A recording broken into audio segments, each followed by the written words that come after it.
All right, I think we can hear your background, Marshall. You got some music or something going? Oh, damn. Okay. Yeah, hold on. Let me turn the channel real quick. All right, Kyle, you don't sweat. Don't sweat. We'll get it popping in a second. We will get it popping in a second.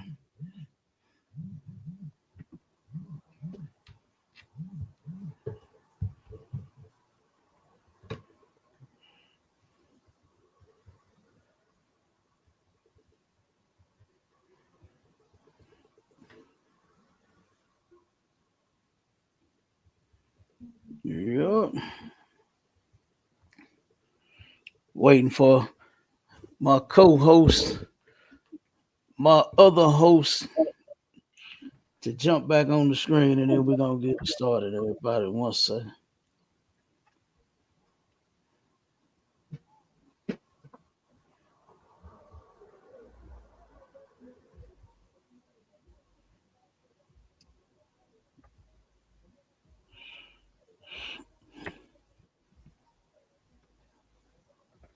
Good to go. All right, we are live and we in the building. Shalom, Israel. Y'all know who it is and what it do. Captain K, the Goggle Bar, under Commander General YAHANNA. And I got my right hand man, my heavy hitter out of the ATL. You understand? Hey, even though this is Sharp and Sword Radio, this still STATL Connect. This still St. Louis and Atlanta connected. God damn it. You hear me? So, but look, we finna get it on. But look, my brother, he had to turn the music up. Salaki for the music. He was over there serenading them. You know how he do. You know what I'm saying? He had that Luther going. If this world were mine. He had that Luther going over there. You understand? There, right there. No, I'm just fucking with y'all. But we got to get these videos out. We got to get to our topic. You know what I'm saying? Cause look, y'all know sometimes I go over. You understand? I'll be the went over, and I'll be brought up all kind of shit, and I'll be talking your head off for about 3.5 hours. Look, but today, look, I'm gonna try to be on time today. All right, but we're gonna get into the first couple of videos real quick. We're gonna show, cause like I said, even though this is horror in the church. You know what I'm saying? You know, everybody know we got different topics. We got horror in the church. We got church shenanigans. We got what's the other one? Church, the church, Christian church is a joke. You know what I'm saying? Just all kind of shit to show our people that the things that you are experiencing and you are seeing and that you are witnessing in the Christian church, you understand, is not of God. Okay, Right. none of that shit is of the Most High. It is ridiculous. Okay. It's Like if all. I could, Oh, go ahead. I'll go ahead. now, so like if I could, just to add on to that point you're talking about, right? And the crazy thing about it, Cat, we ain't gotta go searching for all these horrible things that's happening and happening to us and what's going on. It comes to you. You know what I'm saying? Absolutely. And all we doing is preaching prophet is broadcasting it and letting our people know what the hell is going on. You know what I'm saying? When we see something happening to our nation of people here in the ISUPK under Commander General YAHANNA, we are not letting it go unnoticed. You know what I'm saying? We are going to say something about it. It is going to get addressed, sir. You know what I'm saying? So Salaki. And that's a fact. And it should. Somebody should be talking about this, you know, because why aren't you? You know, everybody is so called, what they call it, my shot of church hurt. Yep, come on. There's so many of our people that's church hurt. Why in the hell aren't you talking about it? Why are you scared to say something about it? You know, but we are not. You know, all hypocrisy needs to be called the fuck out. We don't need to just, go anywhere and, you know what I'm saying, and just leave it alone. No, we need to turn around and we need to say something about it. We need to deal with it. Come on. You know, we absolutely need to deal with this shit. And that's what we do in the ISUPK. We're not going to turn around and let none of this bullshit slide. You know, and why? Because it's deceiving our people. You got folks, mashallah, that's going to go sing and dance, and they think that that's of the Lord. Right. They think that that is of God, which is the most ridiculous shit in the world. You know what I'm saying?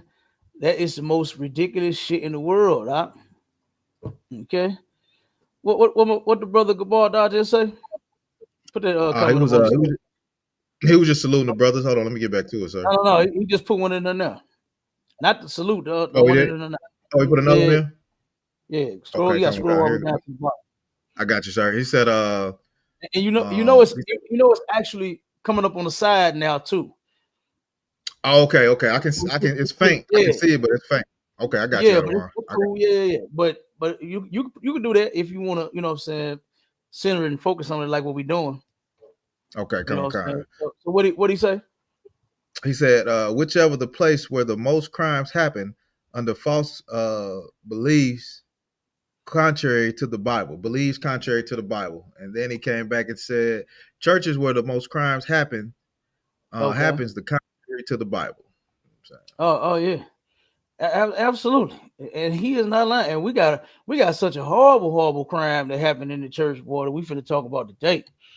You know Mm. what I mean? A horrible goddamn crime that happened in the church, and y'all gonna be able to see just how nasty and filthy and disgusting these preachers really are, man. But first, let me play these couple of videos. Y'all know I got to play some of these videos. Is it up on the stage, Marshall? Yeah, it popped right Oh, up now. okay. Yeah. Okay, You go. yeah. Because I had to check the settings on that. I went through and was trying to adjust all this stuff. You know what I mean? To where it'll be less work on our end. You know, to where we can steady focus on Okay, yeah. Most of bringing out all the information. Okay. So let me play this one real quick. Check this one out.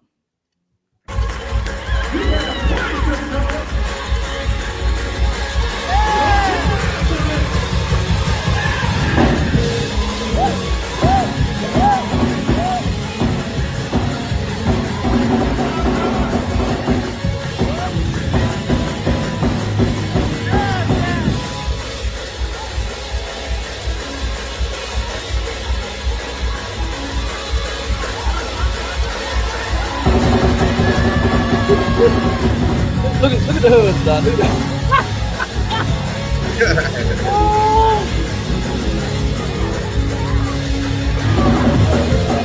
look at the best man. Look at the best. Oh my damn god. thing, Cap.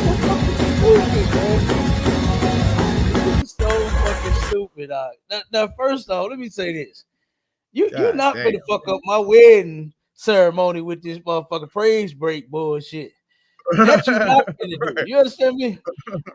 And then check this out. You better have that same fire when we get to the goddamn bedroom. You understand? To the honeymoon. Right.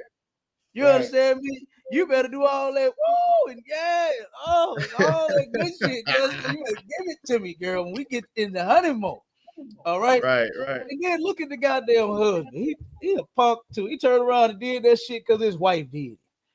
Right. You know what I'm saying? Now he done got the Holy Ghost because her silly. And then look at the fucking best man. He really looks stupid over there.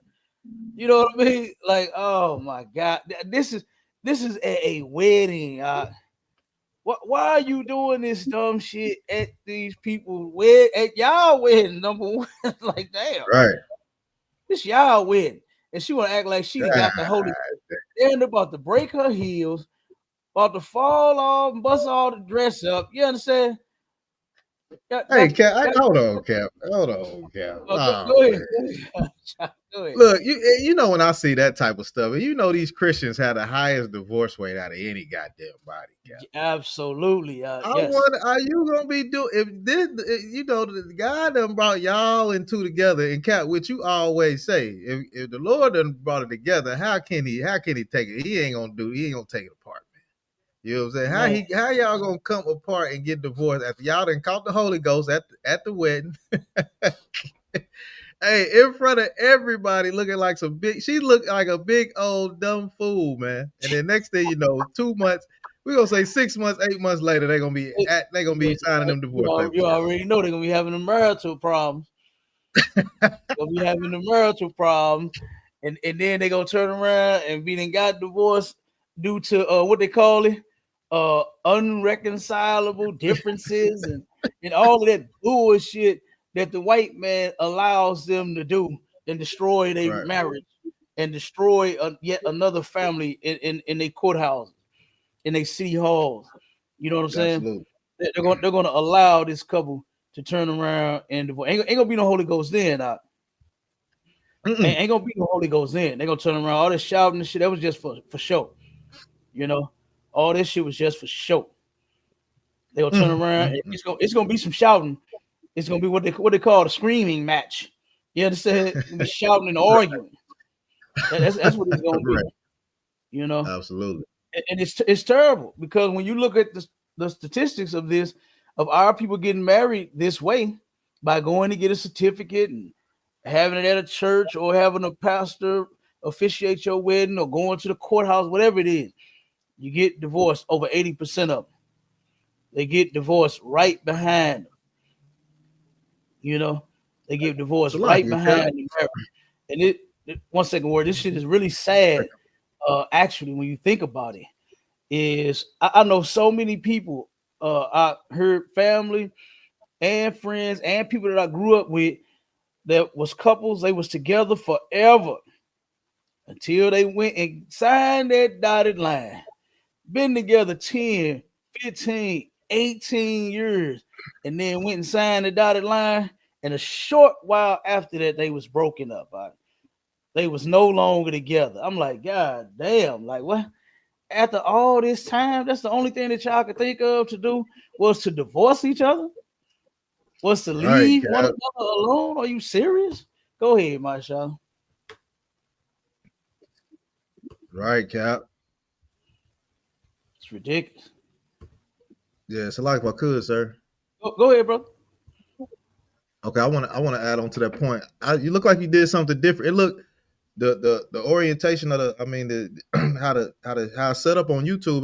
Did you change something on there? It don't look. What you mean? What it is the camera. It don't look thing. full on the screen on option. YouTube. I got YouTube pull up. It's the camera option. Have you got it's two different. It's two different options. One for people that's watching on their phone, and one for people that's watching on a computer or the TV. So what it does is it changes the landscape, you know what I'm saying, or portrait for the viewer for whatever they watching on. That's a feature that they offer on the StreamYard. Okay. All right. Yeah. That's why you see that. That's why you see that second one on the side. Okay. You don't see it on the screen that you're looking on. You don't see us in the big one, and then you see us in the small one to the left. Yeah, I do. Okay. It's showing you both layouts. Oh, okay. It's showing you both layouts. Hey, look, listen. All this hard work we putting in, brother. We advancing in this bitch. You hear me? Right. We got to move up the internet scale, the social media scale. You hear me? We got to, I turn around, like I said, I got to looking at these different options. We got to get up there. You understand? It's for the viewers. It's for our people so that they can see. You understand? And like I said, versus them, being on their phone. If they watching portrait, or if they watching landscape, they'll be able to, see us and be able to view everything. They won't miss nothing. You know what I mean? They won't miss a beat. All right. Okay. So Cap was playing with a couple of options. Cap did upgrade us a little bit. Ain't that what Beyonce said she'll do when she come into man life? When some black women love black men, she upgrades you. You hear me? So look, my Beyonce's Cap's angels turned around and said they're gonna upgrade. You feel me? They said they're gonna upgrade me, Mashallah. All right. So now what I was gonna add on, Cap. Oh, go ahead. What I was gonna add on before I ask you about the orientation of the screen or whatever. So you know how these these two Christians in this church, right? They're doing all that dancing and hooping and hollering and right before they did all that, hopefully right before that, they said to be with each other for sickness and health, richer for poor, death do us part.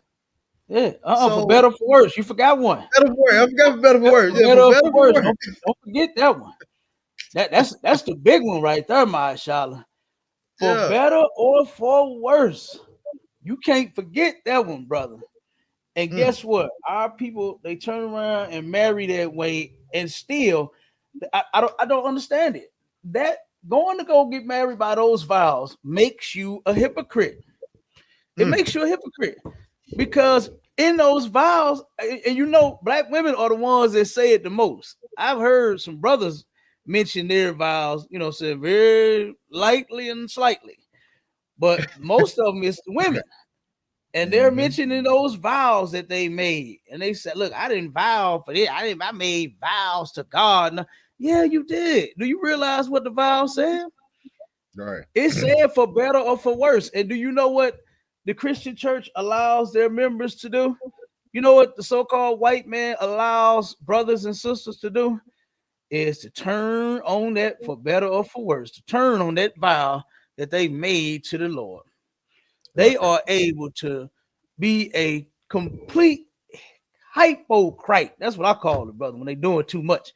You understand? When you doing too much, you went from a hypocrite to a hypocrite.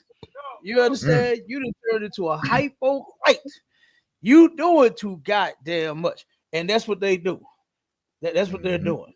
You understand? You turn around and you say, hey, for better, for worse, you know, what they like to say when they get together. Oh, I don't care if you know what I'm saying, we got to sleep in a cardboard box together. It's us. We together. You remember hearing that?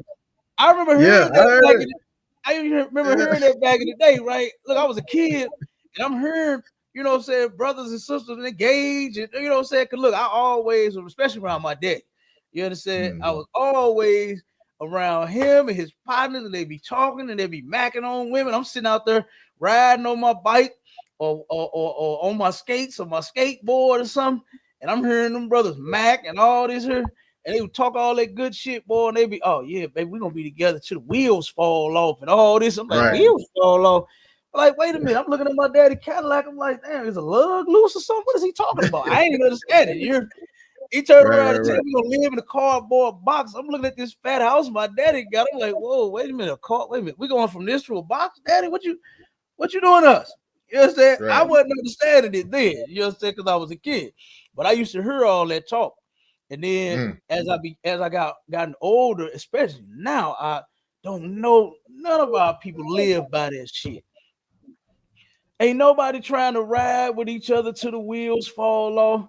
Ain't nobody trying to, you know what I'm saying, live in a cardboard box with each other. They had to. And of course, all of those was metaphors. You understand? Just metaphorically speaking for our people saying that, hey, we together forever. Whatever we go through, we gonna stay together forever. You know what I mean? Come on with it, Masha. Hey Cap, don't forget, you know the new school, they say ride or die, right? You supposed to be riding with this person till you die. That's like till the wheels fall off. Yeah, absolutely. But guess what? They don't do it. They ain't riding or dying. They ain't doing it. Our people are so goddamn selfish. The only thing they care about is their happiness.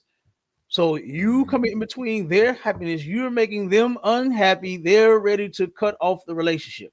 Our people do not know how to deal with problems. Problems, when it comes before our people, the only thing we want the problem to do is what? Go away. We don't know how to deal with a problem. Because guess what? Some of your women, guess what? I'm sure a lot of them bitches is problems. I'm sure a lot of them is problems. You know what they do in the world? You know how brothers solve it in the world? Go upside their head. Right. You understand? Mashallah, I remember when 8 Ball and MJG came out. I forgot what song it was, but on one of their songs, they said, I think it was it the one Mr. Big? Damn, I can't hold on. I can't remember the name of the song. I'm trying to think. It's coming to me, but I don't want to mess it up. But the lyrics, I remember these all too well. The lyrics was, it said, real niggas believe in beating them hoes down, push their head into a wall till they hear that cracking sound. And brother, this is no lie. When that came out here in St. Louis, domestic violence in the hood shot through the roof, brother. No shit. That's all I was seeing and hearing was screams of horror and heads getting bashed up walls and bitches getting thrown downstairs, and bitches Damn. getting kicked in their stomachs. It would all. I'm telling you, the brothers that I grew up around, I'm like, God damn. I remember being a teenager. You understand? Trying to break up domestic shit. You hear me? I'm a kid. One of my cousins, right? Her husband, man, oh my God, this nigga was like Incredible Hulk. I'm talking about big like that nigga too, not like just strong.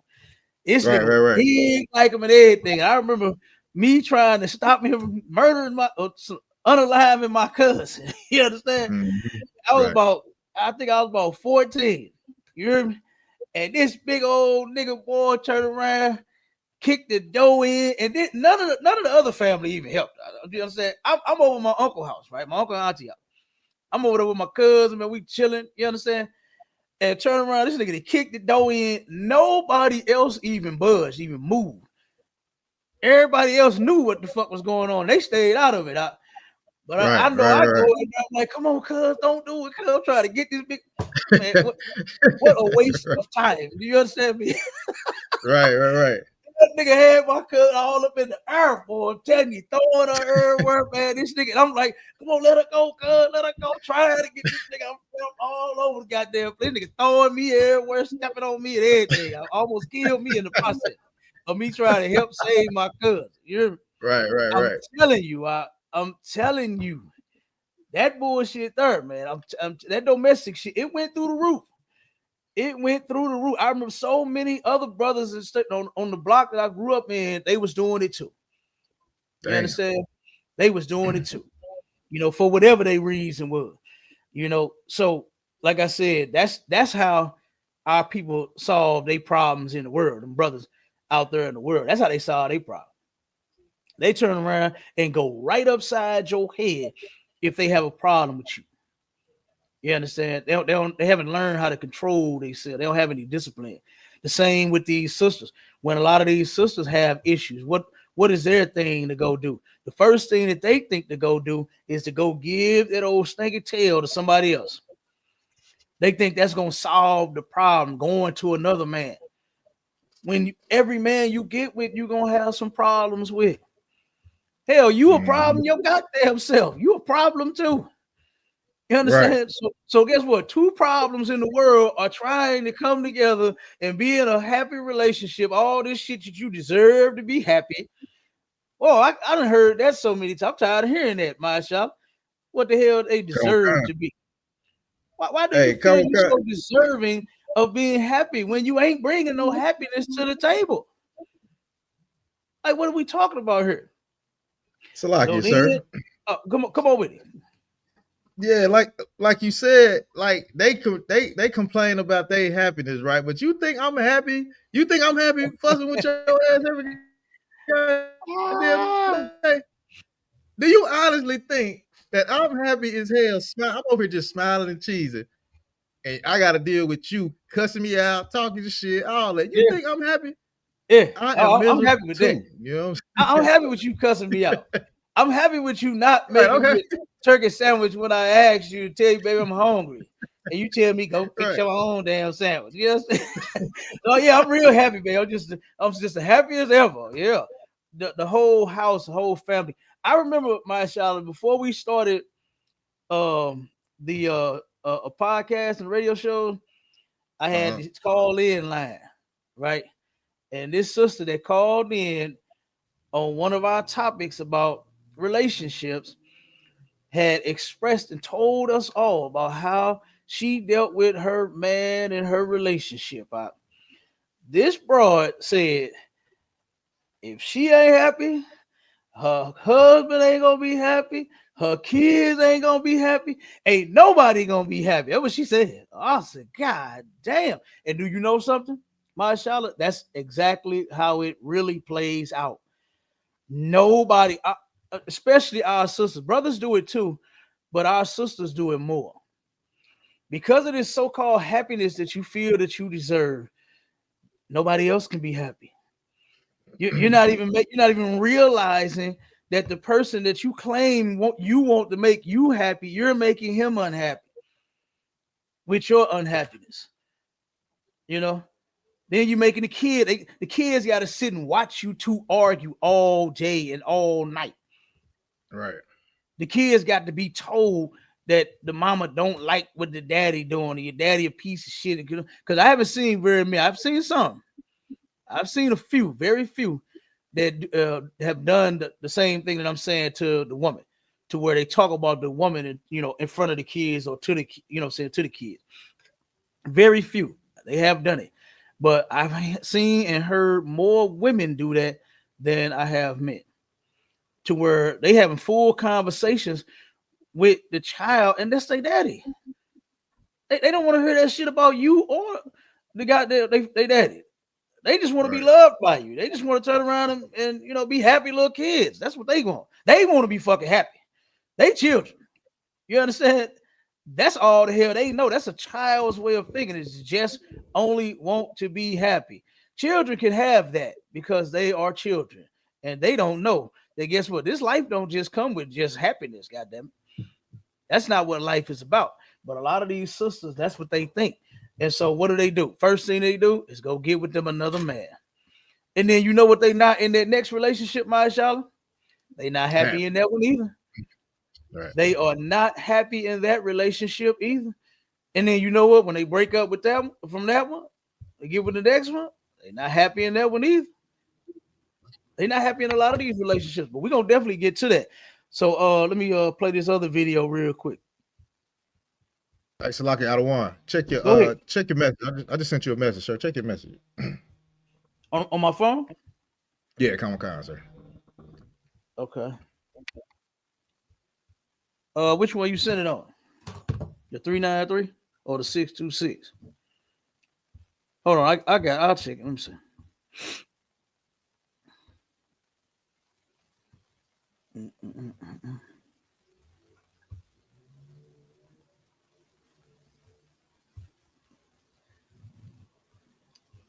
Yeah, that's fine, mashallah. That's how the view is. We good. Soon as I stop sharing this video, it'll go back. You'll see it.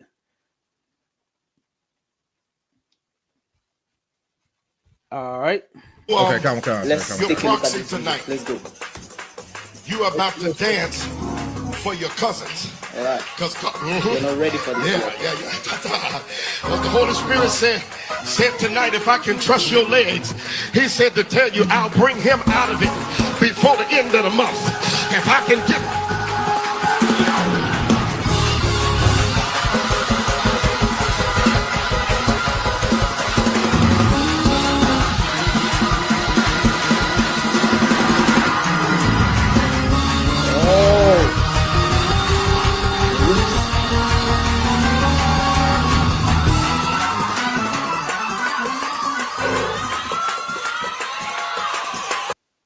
So this is all that the Lord requires of you.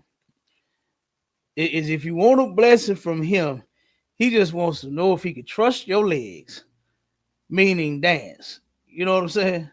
This is all that God is. Are you Christians not stupid? You got to be. You got to be.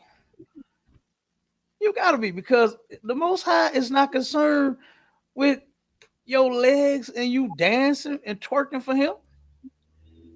He don't want to see you Nina pop. The fuck is wrong with you? He don't want to see you swag and surf. He don't want to see you. You know what I'm saying? He don't want to see none of that shit. Like, this is a shame that this is what our people have failed for. And you see, they falling for over and over and over again, mashallah. They fall for this nonsense over and over and over again. And this is horrible.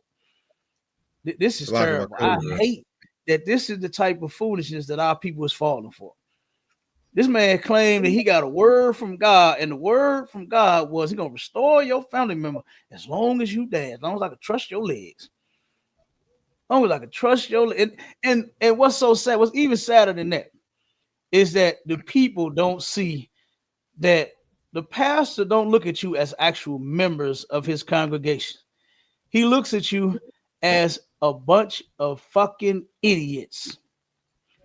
That's what he looking at you as to even make up some shit like that and tell you, you know what, brother, young brother back there, and you know that was all made up anyway. You understand? The little brother know how to dance, and he sat way in the back. All this was orchestrated for him to do just what he did. You understand? Was for him to swag and surf all the way from the back of the goddamn church until he got up to the front. This is ridiculous. And like I said, I hate that our people keep falling for this bullshit. You know, over and over and over again. Let's get to the last video, and then we're gonna jump to the topic. It's a lot of could, sir. This one, come on with it, Marshawn.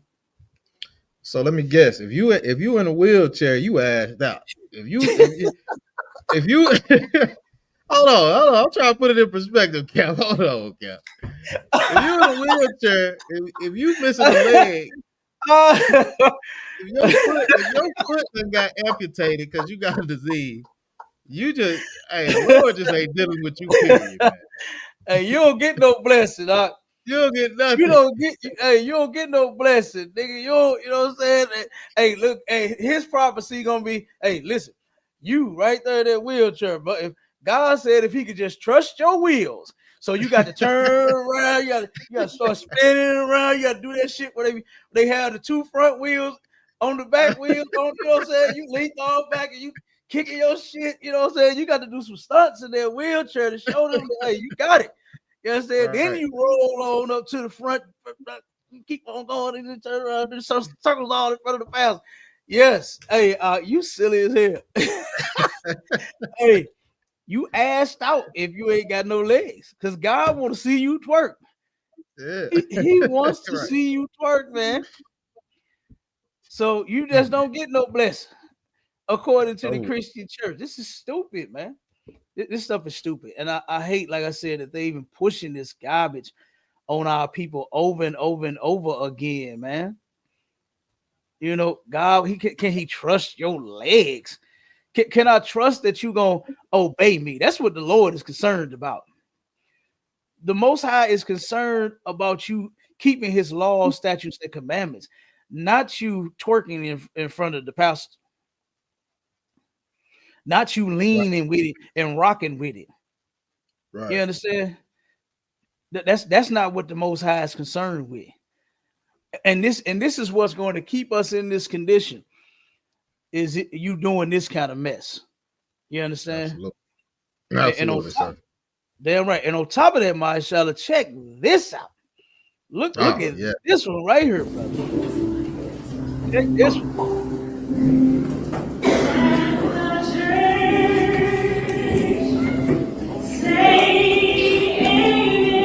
Okay, we don't even need to hear the gospel music for this one. We know where she at. She is in the church. Can you see what she is doing? His sister is rolling a blunt up in the church. You understand? Like, come on, man. Come on, now. Do you not know? And listen now. Wait a minute. Okay, stop. Hold on. There goes some more bullshit. Look at it. You see that? So, boy, let me stop it though. See, there go the sheep. Anyway, crazy, I cut it off because it's going into another video. But they turn around and they dragging the women and the men that's falling in between the seats out in the aisle and throwing sheets on them. You understand? Insane. This is insane. But back to the video. This is where it goes down at in the church. This is where drug addicts are made in the Christian church. This is where weed heads and stoners and pill poppers and meth heads and crack heads and dope fiends and what else they call them? What else they call them? Whatever the hell. Junkies, damn junkies. All of this shit. You goddamn that's where junkies are made at, mashallah, in the Christian church. You understand? She's rolling the dope in the Christian church. She ready to fire up in the Christian church. And you know what's gonna happen? If she did fire up, they're gonna say, "Hey, pass me that, Sister Sister Jones. Let me hit that real quick." And then you want some can Deacon Pass the deacon. Right. He gonna pass the blunt around out. Before you Right. know it, the whole place gonna be high as hell. And Cap, if I could, real quick, sir. Oh, yeah. For her to be that open with it, this ain't her first time doing this. She got to be known for rolling up a blunt in the church. Yes, sir. She got that dope. They know she got that dope. They know it. And she know right when to roll it too. When everybody's standing up, when everybody paying attention for the start the praise break. You know how they do. They start them off slow anyway. You understand? And they turn around and for some odd reason they crank it up and turn it up on. And before you know it, the beat going and everybody dancing and freaking out. You understand? Losing their goddamn mind. So hey, she know what she's doing. She know exactly what she's doing. Yep. So that's crazy. But let's go on and jump into this story about this sister, right? Latasha Daniels. She ended up unaliving her pastor boyfriend. I forgot the man name, Broyce or something like that. I forgot how you pronounce that brother name, but they gonna say it. Let me pull this up on the screen real quick. Yeah. Oh, and I did put the link up there. Let me put it up here again for anybody that wants to come up. You understand? I'm gonna put it in there again. Bam. There it is. If you got any questions, anybody want to, say comment, whether you for us or against us, whatever it is, y'all can come on the stage and let's get it. All right. And okay, let me get back to it. Pull this up.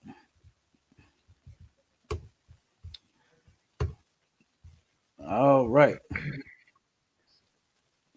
So now we're going to get off into the topic where this sister here unalive her lover, her pastor lover.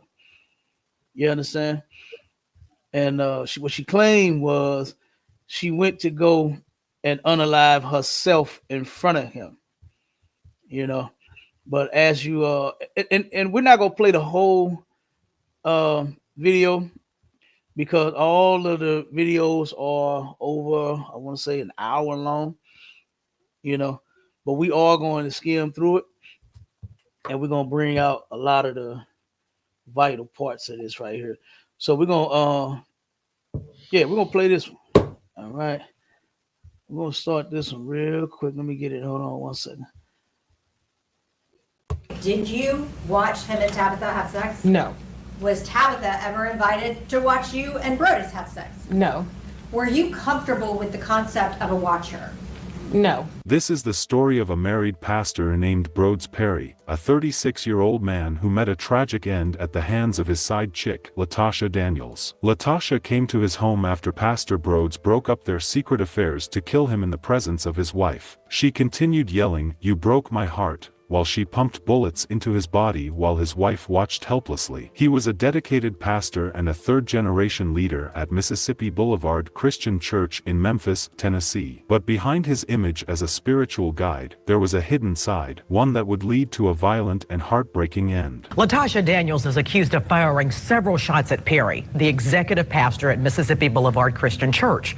The police report states Mrs. Perry let Daniels in their apartment late Thursday because she was a known acquaintance from Little Rock, Arkansas.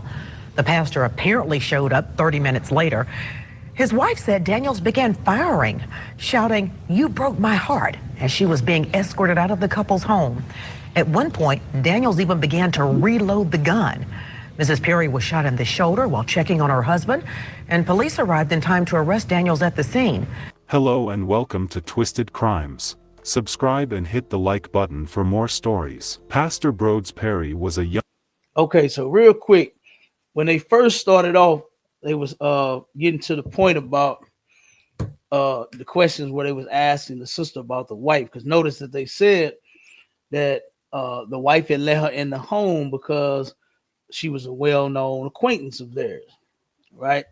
And now this wife, and I kind of don't want to jump ahead, you know what I'm saying, but this wife, the wife the damn side chick and the pastor were all pieces of garbage.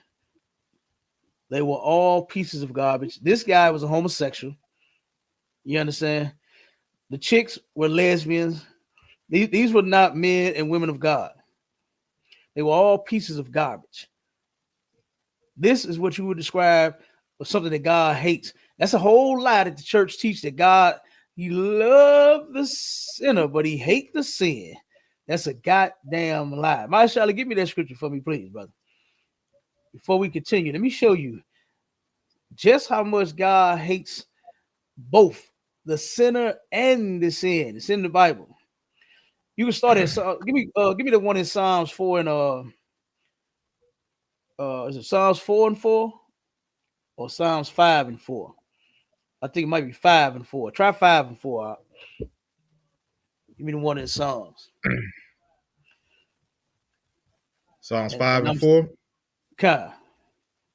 It says in the book of Psalms, chapter 5 and verse 4, for thou art not a God that hath pleasure in wickedness, neither shall evil dwell with thee. Stop right there. Read that again, brother. Nice. Start from the top. Because I want them to hear and understand what's being read to them. Because that is a whole lie that God is just thrilled with you and your nasty ass and all of the sins that you commit, that you are so blessed and you are so highly fucking favored.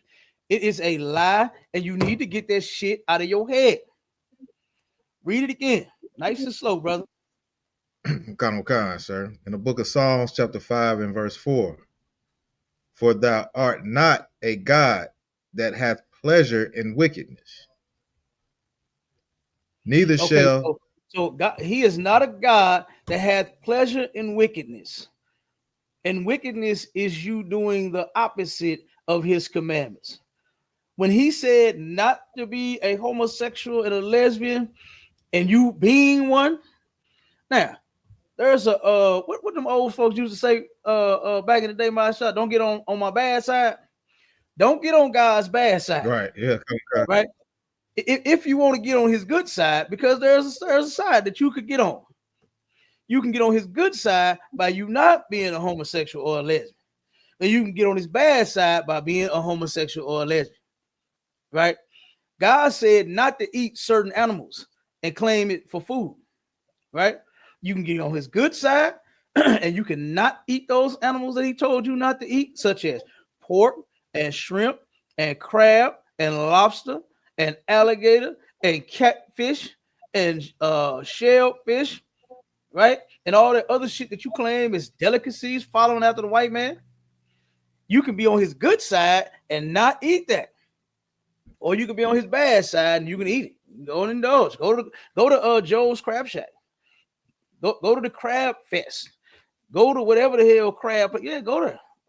Go to Red Lobster and order shrimp and scampi. Right? Go ahead. And you'll be on his bad side. Okay? It's a lot of things that the Most High said not to do and to do. Right? So guess what? You pick your side. And God is not a God that has pleasure in wickedness. Keep going. Khan, sir. Salaki, neither shall evil dwell with thee. Mm-hmm. Verse 5. Okay, so listen. So every Christian pastor and bishop and reverend and deacon and usher and member claims that I know me some Jesus. I know the Lord. I love God, right? And they claim they with him every day. They talk to him every day. What the Bible just say, Mashallah? Khan, sir. It says, for thou art not a God that hath pleasure in wickedness, neither shall evil dwell with thee. No, you're not. You are an evil individual. And what make you think that God is with you or you're with him, vice versa, when you are doing all of the things that he said not to do? When you turn around and put your child on punishment, do you still take them to Chuck E. Cheese? Even though they're on punishment? We ain't going no such place. Like, I don't understand what's wrong with you Christians' head, but it's all jacked up. Y'all heads is all jacked up. Right. And you don't think right at all. You think that you can do whatever filthy and nasty thing. This man said that this pastor was dedicated to his church and his members and his people. No, he was not. This video is going to show you what he was dedicated to. And it was his demons. It was his nasty, perverted, and sick lust of him wanting to have threesomes with his wife and his freak cohort. You understand? Right. Wife a freak hoe too. You understand? That's what you're going to see. That's what he was devoted to. He wasn't devoted to God and the work of the Lord. This dude was devoted to nastiness. He's a disgusting individual. He's gone now. You understand? And he didn't pay for his sins. And ain't the point why we, bringing this out. The reason that we bringing this out is for you that's left behind to learn a lesson before you be next. And guess what? You ain't got to be no pastor to get caught up in your filth. You ain't got to be in a high position.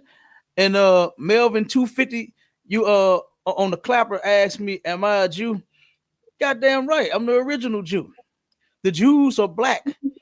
You understand? Absolutely. All right. So yeah, no, you don't have to be up high. You ain't got to be like in Eddie Long position for you to die with such a mysterious case of cancer. You know what I'm saying? Like, no. That man left her with A, I, D, and S. That's what he left her with. You understand? So no, you don't have to be up high to suffer and go through it. What happens is the Lord is going to turn around and bring it all out. Doesn't the Bible say what's done in the dark shall come to the light, my child? Isn't that what the Bible say? I'm gonna have you read that one too. Yeah, that one coming later. But listen, let's finish this one up. Let's see if God hate both the sinner and the sin.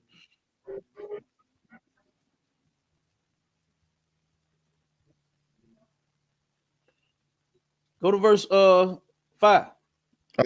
Oh, it's like it, sir. Verse 5. The foolish shall not stand in thy sight. What do Christians like to say? God protects fools and babies. Why would he? When number one, the fool was given wisdom so he wouldn't be a fool. All throughout the Bible, it speaks about wisdom. And that's referring to his word. That's referring to his laws. That's our wisdom. It's his laws, statutes, and commandments. For you not to be a freak hoe. For you not to be a sissy. You understand? Right. You will be considered wise for not being those things. You're a fool if you do. And God don't protect fools. And as y'all can see, guess what? If you are not protecting your babies will be unprotected, especially if you sin it. Especially if you sin it. You understand? The Most High did not protect or spare King David's baby. When King David sinned, you should take that as an example. And you should be looking at yours like, damn, I don't want to turn around and have anything happen to them on the account of me and my bullshit. So you should clean up your own life if you cared about your children. So that's another lie that the Christians tell. Oh, God protects fools and babies. I heard people saying that shit. And then when I find out what the hell happened to these people's babies, the things that happened to these people's babies, like, what are you talking about here? Where was the protection at? From God or you? You left them open. Why? Because you are a sinner. You're a sinner. So you left the door open for your children to be unprotected. God said how he would protect all of us, men, women, and children alike. And it's a goddamn shame that we are on the wrong side of the fence to where we don't have any protection. Keep going. Come on, sir. Thou hatest all workers of iniquity. He do what? Thou hatest all workers of iniquity. The Most High hateth all workers of iniquity. And iniquity is sin. and the worker is the person committing the sin. You got to stop listening to your pastor. You got to stop going to church if you ever want to actually serve the Lord. And what they say in the church, they want to please God. If you absolutely want to learn how to please God, then you better come to the Israelite School of Universal and Practical Knowledge under Commander General YAHANNA. Right. And we'll teach you properly. But you ain't learning shit in that church. I'm telling you, you ain't. Because look at what the hell is going on. This sister right here, this is a pastor of a church, and he's now dead because of his filthy ways. She's now about to go to prison for I don't know how long because of her filthy ways. The wife, she ended up getting shot, you know what I'm saying, but she didn't actually commit a crime, you know what I'm saying? But her trying to partake in that lesbianism, that is a crime against the Lord. You understand?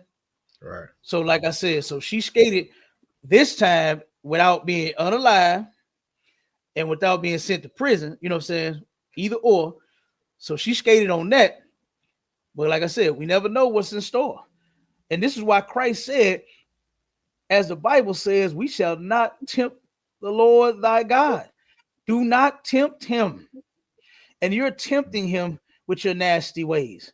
You're tempting him being a sinner. You're tempting him with all of the filthy shit that you love to do instead of you loving to obey him. Come on with it, Marshall. And if I could, I don't want like that's a reason that a lot of pastors won't teach that you got to follow the law and don't want to follow the law because you're not gonna go to court and you got to go through a process and nothing like that. When you follow the laws of God, God see everything. You can't hide nothing from the Most High. You know what I'm saying? You're gonna get your punishment. You get what I'm saying? So that's going to happen regardless. Just like you say, this was for all the nastiness that these people was doing. The judgment came down. You know what I'm saying? Yeah. And that's just how it rolls, sir. You know what I'm saying? That's a lock. That's a fact. That's a fact. That's how it rolls. You understand? That's how it goes. That's how what they say. That's how the cookie crumble. Right. You know what I mean? That's how the cookie crumble, and it crumbled for this brother, for this pastor. Right. So let's keep playing. Young man with a strong future ahead. He was 36 years old and dedicated to his community. Before he became a pastor, Broads had gone to school at Florida A&M in Tallahassee, where he studied business administration. Education was important to him, and he worked hard to get his degree, building a strong foundation for himself. But Broads's life wasn't just about business. Over time, he felt a calling that was much deeper. He wanted to help others, not through business, but by serving them spiritually. This drive led him to become a pastor, following in the footsteps of 2 generations before him. He became a 3rd-generation pastor at Mississippi Boulevard Christian Church in Memphis, Tennessee, a place where he found purpose and meaning. This role brought him into the lives of many, and he was respected by his community for his dedication and service. Broads had been married before, but things didn't work out. Yet, he didn't let that stop him from finding happiness. You notice how Christians, they always been married 6 and 7 and 8 and 9 and 10 times, man, and it just don't never seem to work out. Why do Christians know that the Bible says that God hates divorce? I hear them say it all the time. There was a sister, what's her name? Tabitha Brown, one of the latest like internet sensations a couple years ago. Turned around, she was famous for becoming successful with her, I believe it was a cooking channel or something like that. And then she started doing blogs and videos and all this kind of, advice and all this mess. And turned around, she said it on one of her lives. Messed me up. She turned around and one day her husband got off work. She turned around and gave that man a new vehicle. Turned around and told him, her baby, you coming home. You ain't going to work no more. This is your last 2 weeks and this and that. Oh, man, it was lovely. Beautiful sister, man. You understand? But this woman turned around in another live that she did recently where they was talking about church. You know what I'm saying? They was talking about God and they were talking about relationships. And one thing that she said, yeah, I know the Bible said we ain't supposed to divorce, but in other words, make me mad, do something I don't like, and I'm out of here. Right. You should have saw the look. You should have saw the look on that husband's face out. him trying to keep his composure. And I know he wanted to be like, wait, what the fuck? What do you mean? You know what I'm saying? What do you mean? You know God is against divorce, but you know what I'm saying? Like, try me if you want to. Right. Me, what they say? You could play with your mama, or what's up? Play with your kids, or you know what I'm saying? Find you something else to do, but do not try me. That's basically what she was saying. And man, I remember watching that video. I'm like, damn, that's some cold shit, man. You know, I know it feels very, very bad to have, you know, the woman that you love, right? That you done been with all this time, and here you go, you thinking on your side that, hey, we together, we down, you know, that's my baby. Right. And then you hear her say that she will leave you, you understand, when she feel like it. Oh, I know it's got to be hard. To know that a woman will abandon you at the drop of a dime, right. You know, to where she's not totally in like you are. I'm sure that hurt. Oh, no, that had to hurt. You know what I mean? But let's keep going. Yes, again. Hey, he so met like a woman named Cap. Tabitha. Come on with it. That's a perfect example that you just displayed right there, of what you were just saying. And that's a woman weaponizing y'all relationship. She's using it as a weapon. You act up if you want to, Negro. Yeah. I am gone at the drop of a hat. Yeah. You know what I'm saying? Hey, Cap. That's like she might, you know, that's happy wife, happy life. Like you do. I'm gonna make you miserable. I know God said it, but and look, my side of the Bible actually say happy husband, happy life. Right, exactly. They got it backwards. See, we in this society, they have put our women out front, you understand, and letting them lead the way. When you see that there has been nothing but tragedy ever since. You know, our women, guess what? They have their role and their place in our lives. And I love them. Oh, I love them. Yeah. You understand? Yeah. Guess what? Leading this thing, you in charge of me, that ain't your motherfucking place. And you ain't finna do that. And guess what? And if you go against the grain, you know what you're gonna do? You're gonna end up hurting yourself. You're gonna hurt yourself. Because there is a way that the Most High said for us to be doing things, as far as being father and a mother, a husband and a wife, a brother and a sister, a damn momo and a pawpaw, a uncle and an auntie, a cousin and a damn nephew and a niece, all of that, man. There's a role that we have to play, right? Whichever it is. And if you want to be husband and wife, it's best for you to obey the Lord. You might have problems. You know what? If you do have problems, you can come to the ISUPK and you can get counsel for your problem. Right. So it's not the end of the world because, you know, y'all mad at each other. Sometimes the two that's involved in the madness get so mad to where they don't see a way out. They're so engulfed in madness. They wake up. They do the opposite of the scripture when it says, don't go to sleep on your wrath. And I'll be damn, wake up, and this bitch is mad again. Right. This Negro mad at that bitch again. You understand? Like, why didn't y'all fix that shit yesterday? Okay, let's try to fix it today. Then you turn around, y'all start arguing some more. You know what I mean?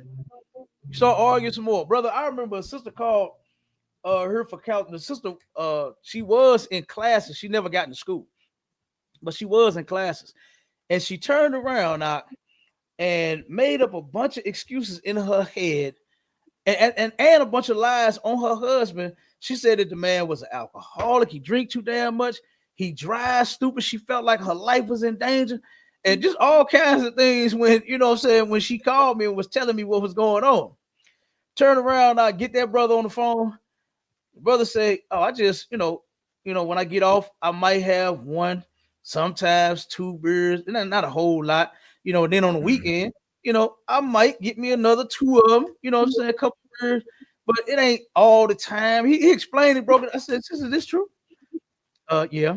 I said, but wait a minute, you said this man was a full-blown alcoholic. You don't sound like an alcoholic to me. Just saying I may have a couple, one or two every now and again. It's not that often. Are you sure you talking about the same guy? And then everything else, the man, he was like, no, I wasn't driving fast like that. Whatever happened, and I said, sister, is that correct? Yeah, that's right. Wait a minute. You said this man had you holding on for dear life. You thought you was gonna die. And then when he described it, it wasn't that shit at all. You know what I mean? And the whole thing just, I really hate that our sisters have been destroyed to the point to where they are. And our brothers too. The brothers have been destroyed as well. You understand? But I just hated that our sisters, they lead to what they think in that head of theirs, and then they say, oh no, this got to be real. He don't love me. He tried to kill me. He was driving fast. He this and he that. He alcoholic. Just everything, because guess what? She's ready to get out of the relationship. That's what she's ready to do. And she makes up excuses, and she turn around and even make some things come true to light, to try to say, oh, well, you said this and you lied to me and this and that, to try to make her shit valid, to where she said, you know what? God said you was not my husband no more. I told sis, don't tell yourself that bullshit. Do not lie on God like that, because God did not Right. tell you that he is not your man. Right. The Lord ain't told you that, and he ain't told no other bitch that. You understand? If you lay down with that man, you stay down. You his woman. You his wife. You his bae. You his boo. You his whatever the hell he called schnookums and sugar and whatever the hell y'all call each other. And vice versa. You belong to her too. And ain't no putting each other away. The only reason that you get, according to the Bible, to divorce a woman is if she whores on you. And brothers out there in the world, I advise you to do exactly that. Right. If you catch her hoeing on you, let her go. Let her go. You ain't gonna never be able to trust her. You're gonna turn around and end up in some shit like this here. You know? So let's keep going up.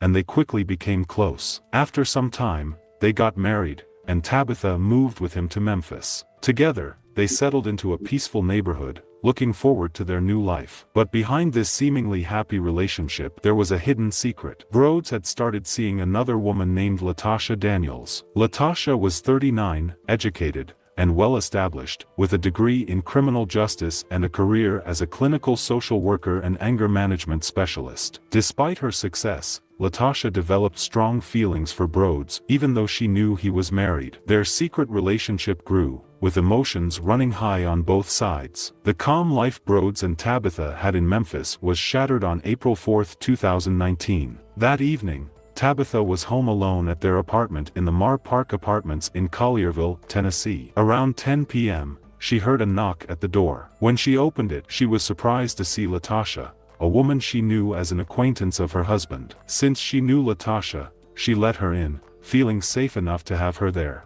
Latasha waited with Tabitha until Rhodes came home. When he finally arrived, they sat together, and Latasha started a conversation with the couple. But as they talked, Tabitha noticed something strange in Latasha's behavior. There was an uneasy vibe, and it felt like Latasha was giving off negative energy. Finally, Latasha got up, signaling that it was time to leave. Rhodes and Tabitha both stood to walk her to the door. But before Latasha left, she turned around, pulled out a gun, and aimed it at Rhodes. Without hesitation, she started shooting, screaming, "You broke my heart," over and over. Rhodes was caught off guard, and as he fell, Tabitha screamed in horror, trying to understand what was happening. Latasha left the apartment, but instead of running away, she stayed around the scene, seemingly in shock or simply not wanting to leave. Meanwhile, Tabitha managed to rush to a neighbor's door, banging and screaming for help. But before long, Latasha re-entered the apartment and shot Tabitha in the left shoulder. Tabitha managed to survive, but Rhodes's life was slipping away. When the police arrived, they found Latasha still at the scene,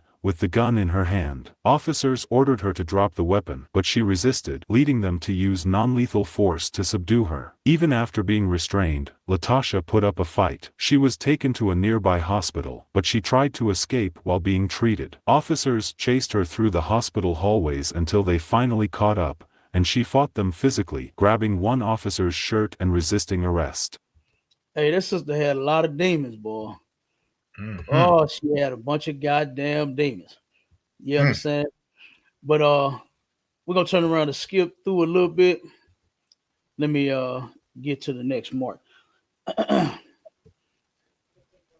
So they turn around and got to now. I'm gonna play a little bit of this right here because this is where they're about to question the sister Latasha about the wife. Right. Now watch this. Check this out. Relationship. He was. And you're going to be able to see what I was saying about this husband. You'll be able to see it now. There was a relationship at all. Right. He was not transparent about that. Oh, I'm sorry. They're actually questioning the wife about the things that the sister Latasha was saying about her having knowledge of the threesome and their relationship and all of this and all of that. They're going to get to it. So what they actually proved during this part here, when they were questioning the wife, is that the wife was not being honest. You understand? And that they were, that it actually was looking, better on the sister Latasha, the accuser. You understand? It was looking better for her because it's saying that, oh, okay, well, she's telling the truth, obviously,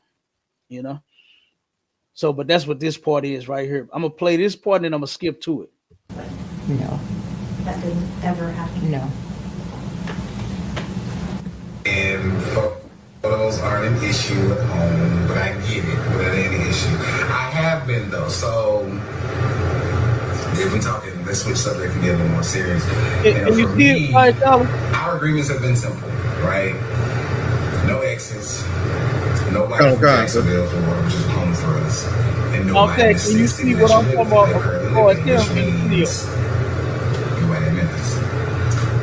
That was the case, of course, in Little Rock, outside of girlfriend, because girlfriend is in Little Rock. I couldn't hear you out that kind of you can see the punk coming out of.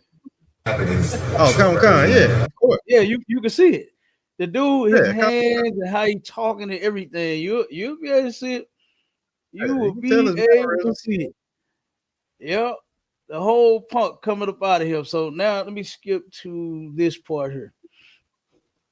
And it's not that I want to be disrespectful. It's not that I don't want to be ethical, but I do wrestle with that. And I just kind of talking to your perspective about what you saw. But I was like, I think that could be what this is in terms of treating this like an infidelity kind of relationship on purpose with permission versus an additional partner scenario. So I feel that. But y'all, she asked me to hook up with close. We're close. When we were in Little Rock. She lives in Little Rock, so we're in Memphis now. I mean, it's only 2 hours away, but yes, we were in Little Rock. So we were literally that, because it was at that point. Wife was like, yeah, nobody at home.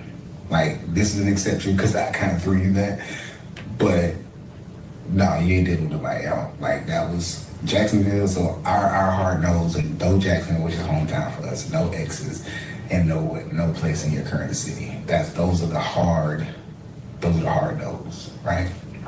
She got an exception because it was there that she realized, well, yeah, I don't think I want him to be dealing with all these people, all these women, and no doubt these women will be in the church because that's all we do is kind of hang around, or in the community or close enough. So it was kind of one of those things. Did you hear? That's all we do. So he was now okay. So this part here is, like I said, this is where the wife said she had no knowledge of this relationship with this broad here and her husband. Mm-hmm. She didn't want to participate in no threesomes, but here he is because they're asking her questions, and then they playing the video. The questions that they asking her. Did she have knowledge of the threesome? Did she have knowledge of this? Did she have knowledge of the relationship? And then he is saying in these videos, and they all different. Notice that they all different, and they are all turning around and telling a different story than what she's saying. Like I said, he on one hand is walking you down, telling you, yeah, I talked to my wife about it and this and that, and she was like, you know what? This all we do in this church. You understand? Is be around these people. So you having sex with him, you around him, and you this and that. So she was like, nah, I ain't doing that one. Not around them, not with them. You understand? So when he turned around and came across this broad, now, hey, it was all, hey, no holds barred. You know what I mean?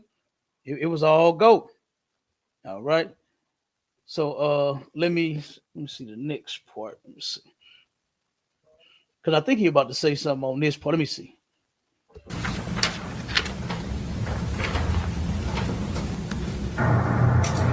And before I can say a word, she hits me with, I'm sorry. I'm like, sorry for what?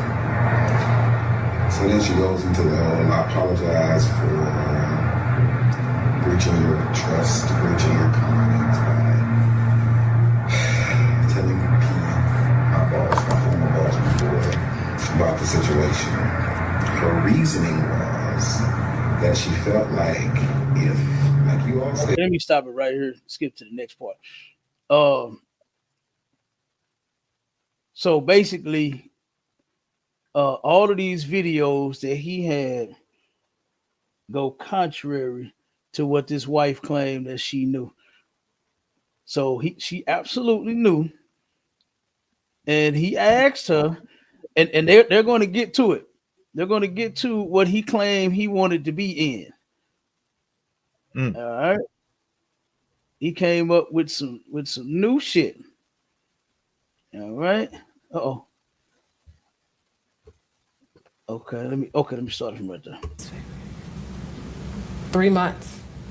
Was that a different trip than the birthday trip that he took where he had the threesome? Yes, that was a different trip. Okay. Did the threesome birthday trip happen while y'all were together or before? It happened while we were together. Did you know that he was going to do that? The threesome trip in Cuba? No, when he went and paid for the threesome. Oh, that was well before I knew him. Okay. So they talking about the threesome thing now. So what he did was he told her, that he had been in a threesome before, but he had to pay for it. Show you how filthy this guy is. Bye, Charlotte, give me that in Ecclesiastes 7:27-29. Get those scriptures for me. So basically, what she asking her about now is the threesome that he ended up taking a trip to go have a threesome while they was together. So she like, no, that thing that I told you about was before I even knew him. So he's telling her about what he wanted, said that he experienced in his past was he wanted to have a threesome. Okay. And what I truly believe that threesome was him and 2 other men. And I think now he wanted to, because it just don't make sense, right? If your thing is that you wanted to experience the threesome and you did it, then it don't matter if you paid for it or not. The point was for you to commit the nasty act, and you committed it. You claim you paid for it. So now he's claiming that he want to do it, but he don't want to pay for it. And that's what I think he lying at. I think the threesome that he had was with some men. Was with 2 men. Now he want to have a threesome with 2 women. I think he just want to explore and do and be everything that he wants to be. You understand? In a sissy. That's what I think that this guy is doing.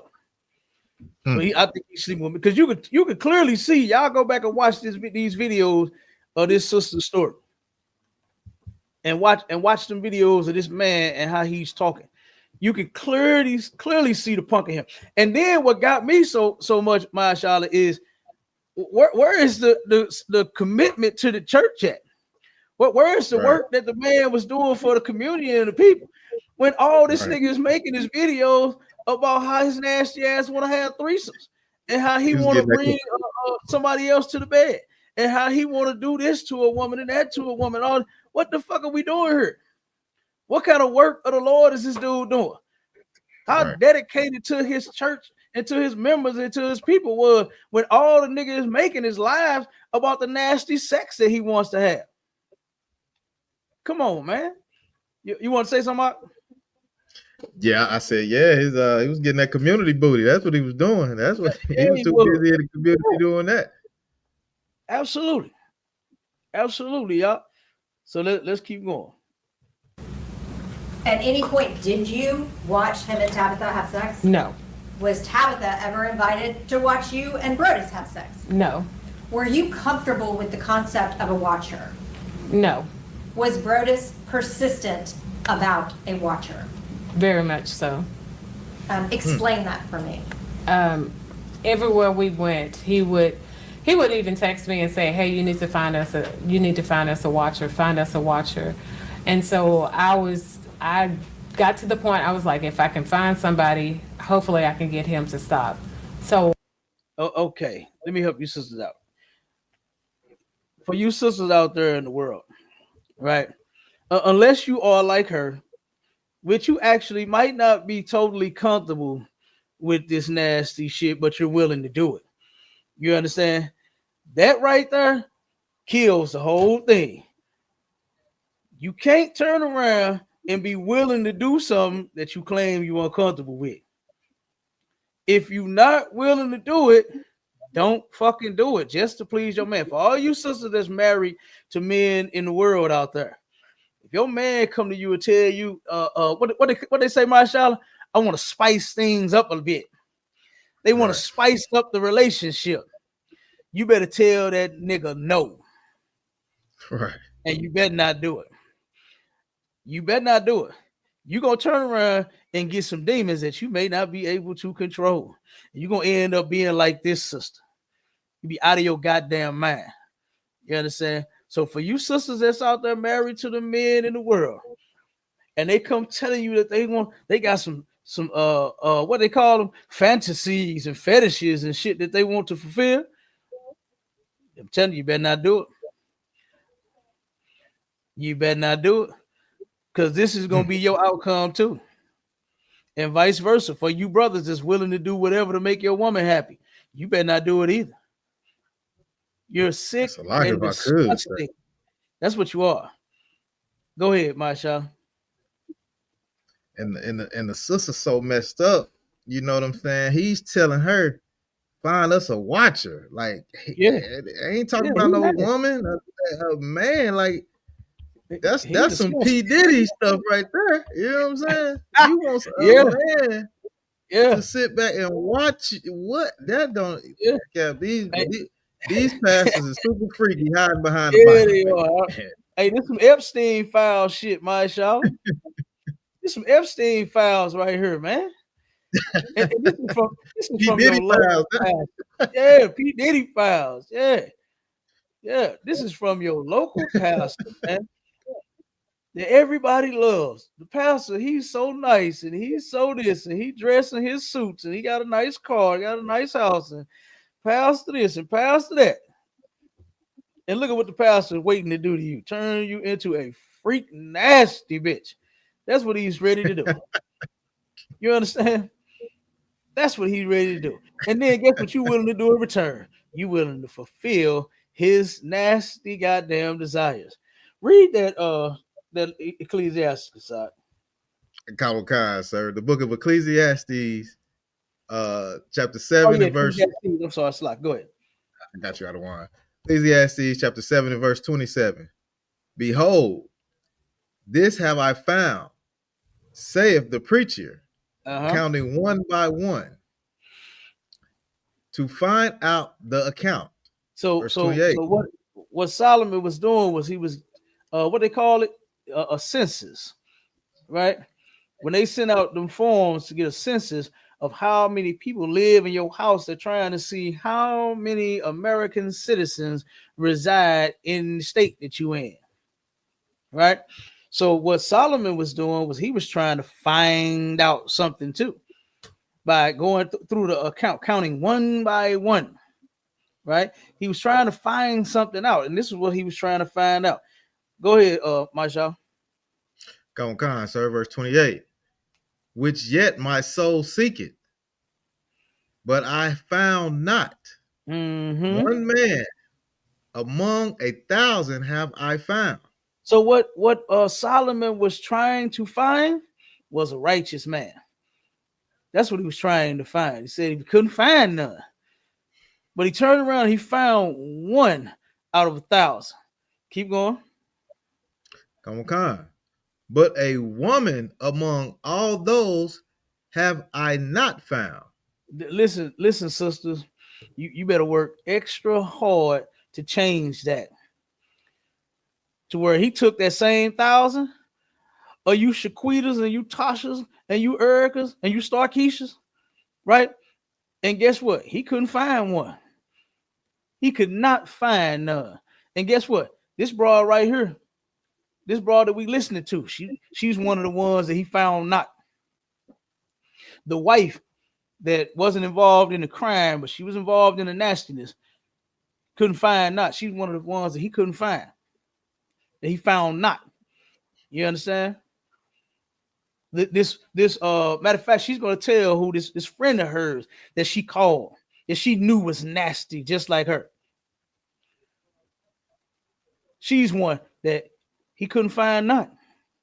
So you sisters better work extra hard, boy, to get y'all shit together. When you come into ISUPK, take the time to cleanse yourself of the world, man. That shit is important. That is extremely important. You might think you feel good. You might think you got it all together. You might think you strong enough. But guess what? Like the scriptures say, them demons is coming in full force. They coming back. And they coming stronger and mightier than the first. All the shit that you was doing before, just think about all of the nasty shit that you done in your life before you came here. Before you came into the ISUPK. Look back on it and say, you know what? Let me let that shit stay back there. Let me let it all stay back there and do your absolute best. Get counsel, call us. You understand? So you won't end up like this sister right here, to where you won't turn around and be to let your demons overtake you. You turn around and you can come in here and these brothers will fight with you so that you won't be overcome. To where you won't see in the Christian church, they have no place to go. They have nobody. The wife told the husband, man, this all we do in the church. This all we do is sleep around with everybody. Said, no, I ain't trying to do this. Not in that place. Not in the church that I go to every Sunday. You might as well shit you there with the rest of the hoes. Right. You there with the rest of the sissies.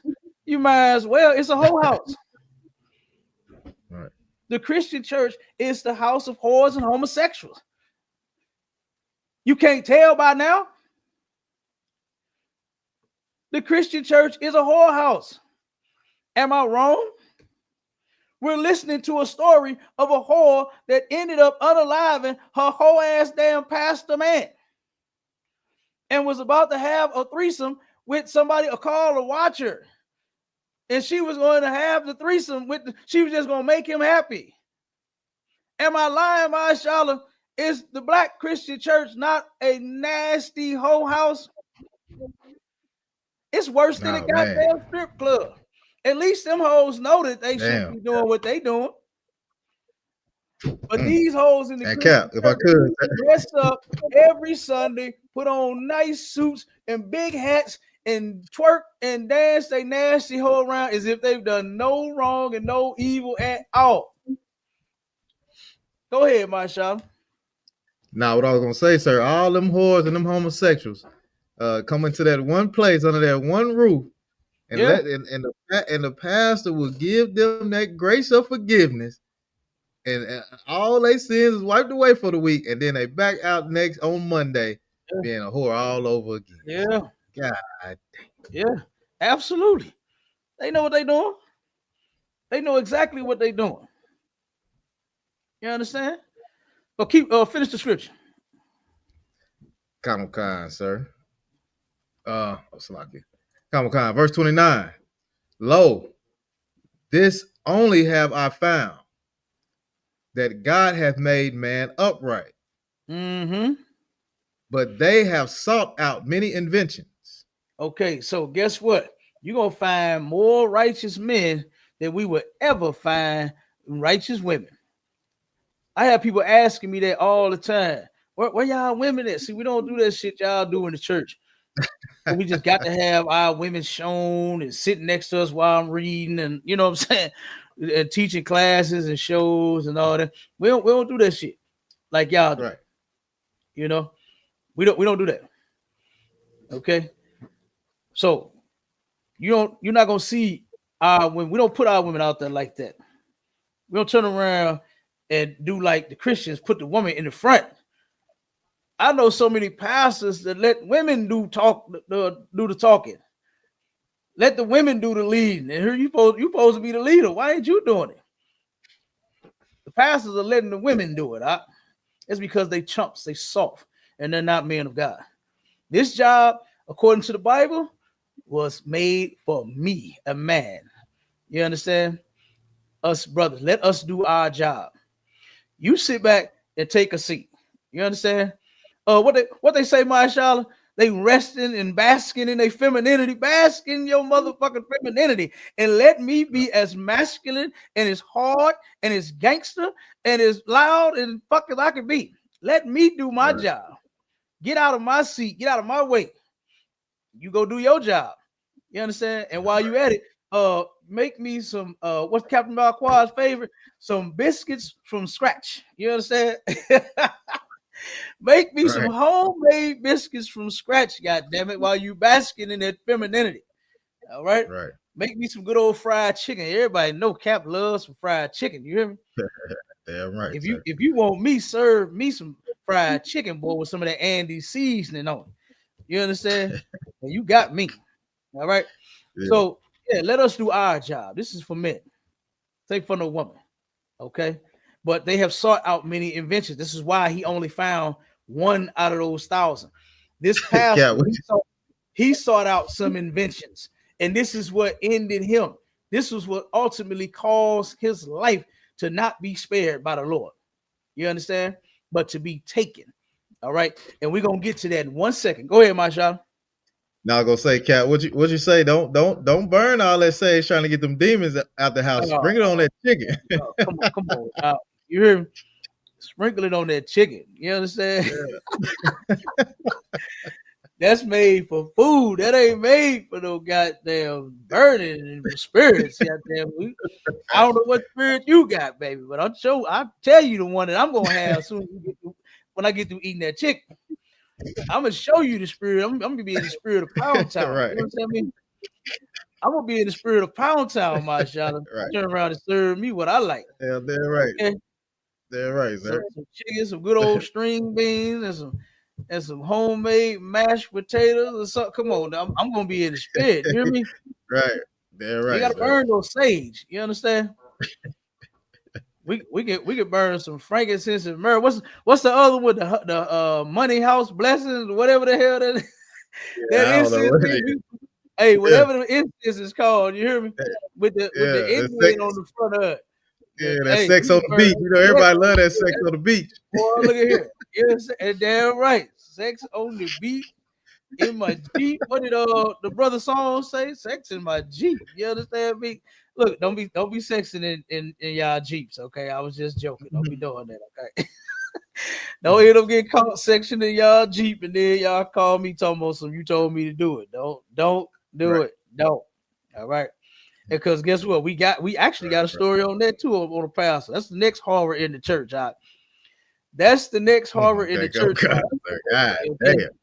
Damn. It goes down. And what's so sad is that they, like you said, it's not like we actually looking for. Let me see if the Christian church did something wrong. Brother, every time I turn my phone on and look at it, articles popping right up. Yep. What did happen in the Christian church?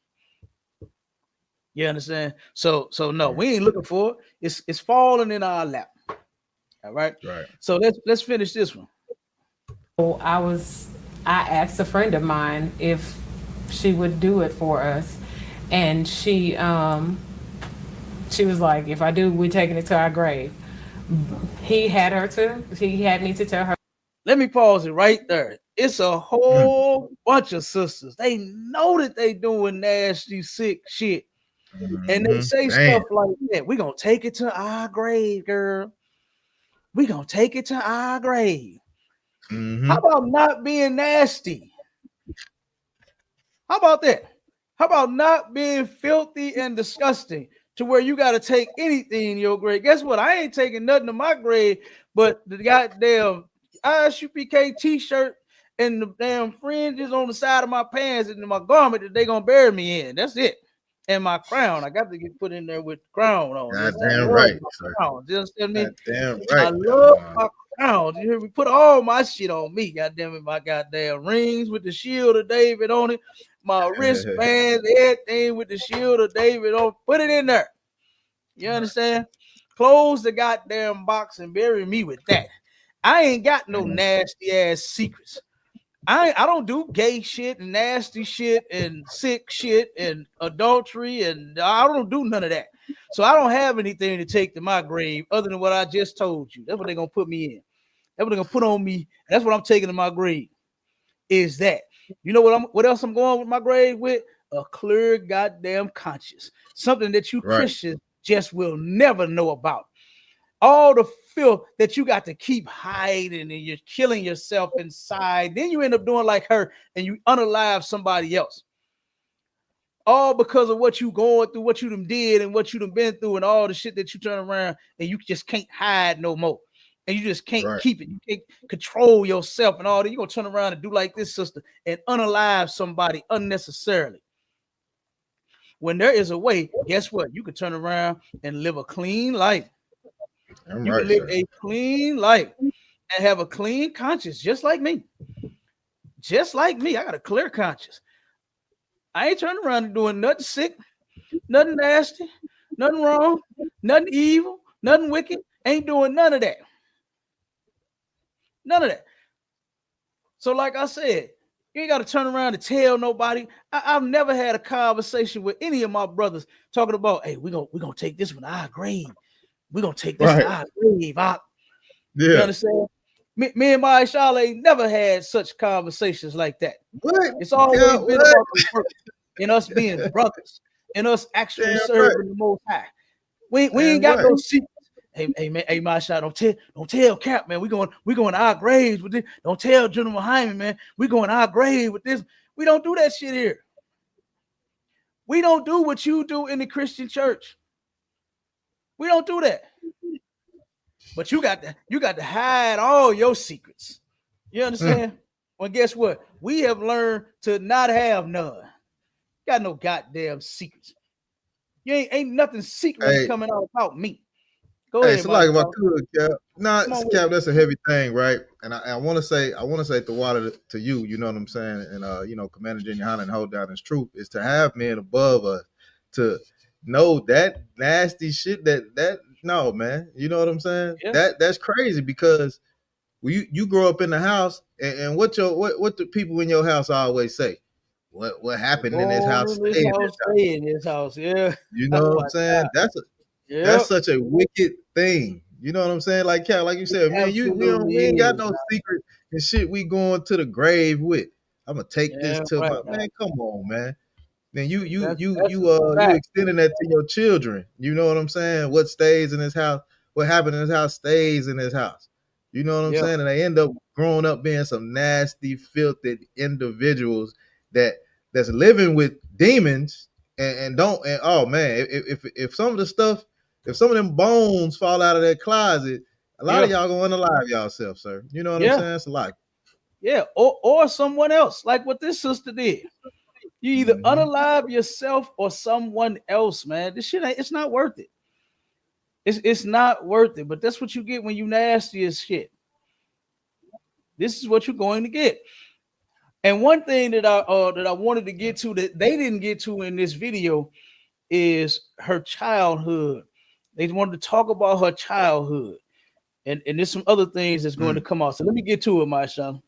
Her to download Confide, and we were able to dialogue three-way, and the things that he was asking her to do, she just backed out.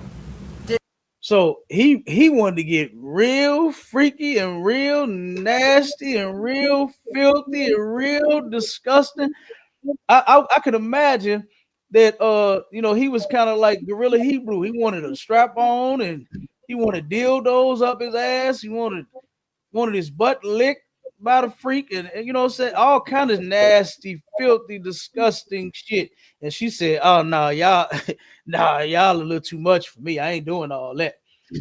So she ended up backing out. You understand? She backed out of this shit out and said, "Nope, I ain't doing that one." So let me skip to this 1 second. Oh shit, man. Nope. Hold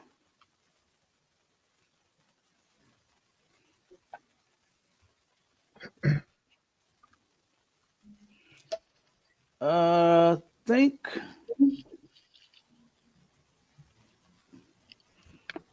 Wait a minute. As you can tell, I was not created by GoDaddy.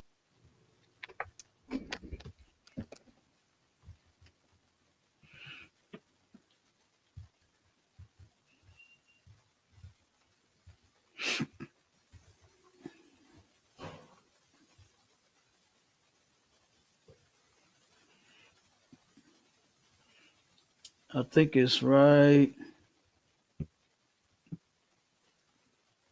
here. Let's start it.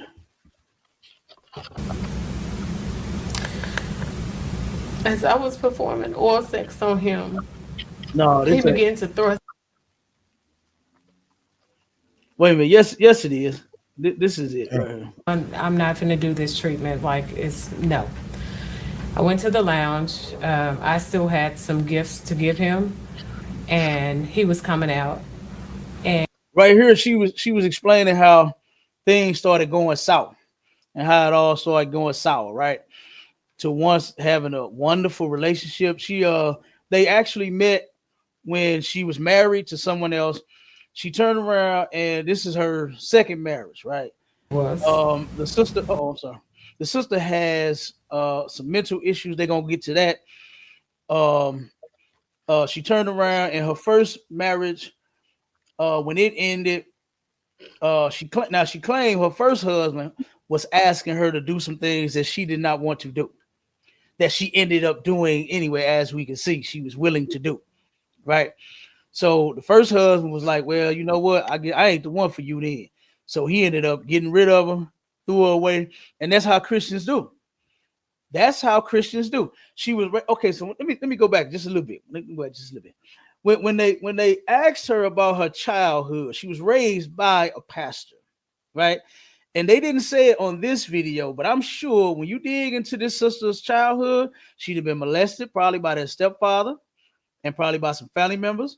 When it came to her mother, the only thing she had to say was, my mom was my mom. She didn't really go into detail about her mom. I'm pretty sure she was horrible. She was a horrible Christian bitch too, right?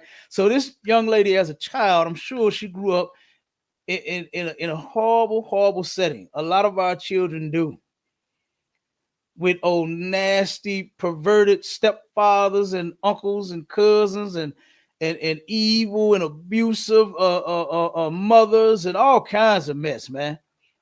All kinds of mess. And you know, we bring them stories out too. We do the horror in the hood stories. It's like the horror in the church, because our goal in the ISUPK under Commander Junior YAHANNA is to fix all of this shit, not just some of it that's affecting me or just my family or my friends or the people I know, but all of the people in our community, all of every single Black, Hispanic, and Native Indian. That's the goal. That's the goal, so that the Black community could be great again. Fuck making America great. America been great and it's still gonna be great, all on its own. What we need to be making great is Black, Hispanic, and Native Indian people. That's what we need to be making great again. Not America, not this country, right? So, of course, her childhood, I guess I'm sure all of this plays a part in it. So when it goes to her husband, her first husband, she turned around and tried to commit suicide. When it comes to her second husband, she didn't feel love in that relationship. It was abusive and this and that and all that. The dude did not care. He didn't give a damn about her and all this. So she was having problems. She actually is a damn, I forgot her title. She is a therapist. She is a therapist to where you need help, you're having problems in life and can't figure it out. You turn around and you go to her to get help when she need help her goddamn self. So she turned around and was like, you know what I need? I need more spiritual help than I do, therapy from my job. So she did not go to her job. She didn't go to her coworker. She didn't go to her boss to get no help. She sought someone in the church. So she ran into this nasty, right? This brother here, this pastor here. And she turned around and invited him to counsel her. And there go that counseling again, my y'all. There go that goddamn counseling. Yeah, oh man, we know what counseling means. We know what counseling means in the world. We know counsel lead to the booty. You hear me? The counsel lead straight to the booty. Straight to the booty. Okay. So guess what? It turned around. Hold on 1 second. All right. Oh, they trying to pop me on the TikTok as usual. Are they trying to get you for counseling? I don't know. Yeah, we know that counseling leads straight to the booty, man. That's what. Wait a minute, I'm still popping them. Yeah, damn, they tried their best to get this. Oh my God, they want this over here.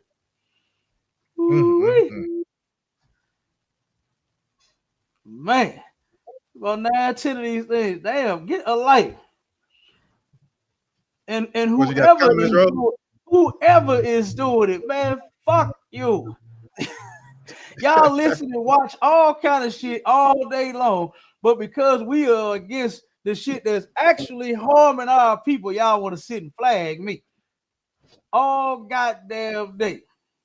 Damn. Yeah, I gotta start going live on TikTok, sir. I gotta start going live. Hey, God, no, that's crazy. I don't know. It's steady going. God damn. Okay, wait a minute. God damn.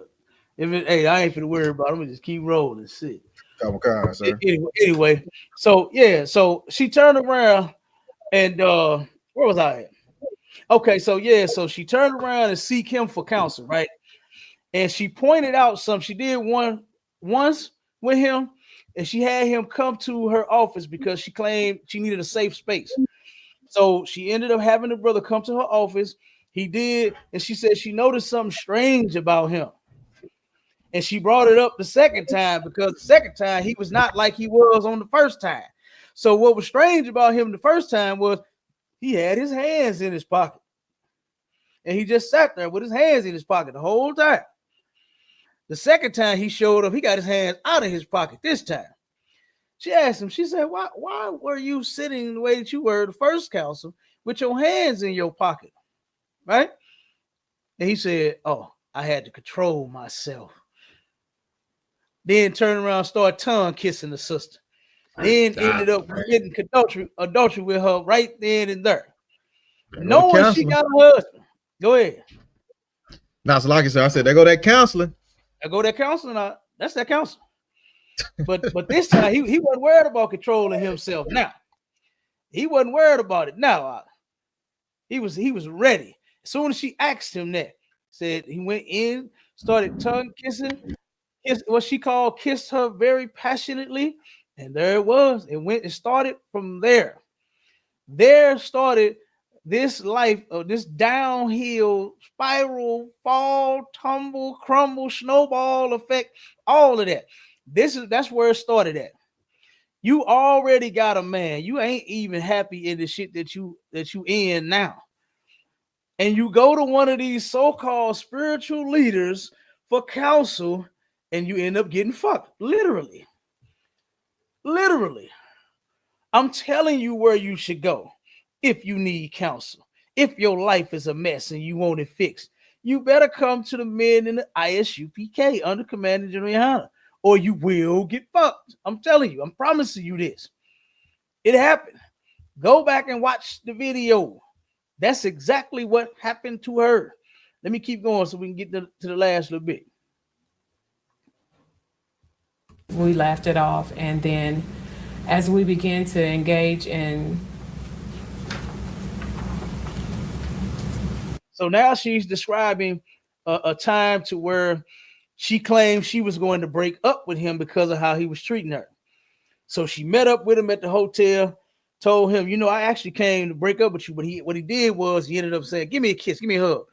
Hugged and kissed her, and that made it all go away, made her feel better. Right?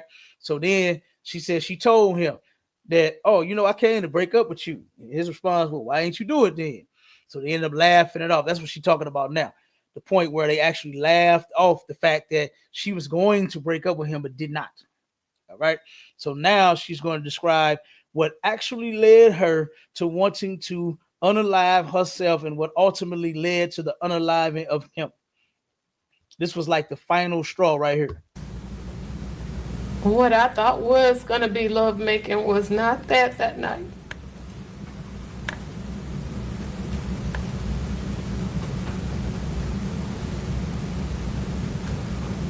Can you tell me what happened?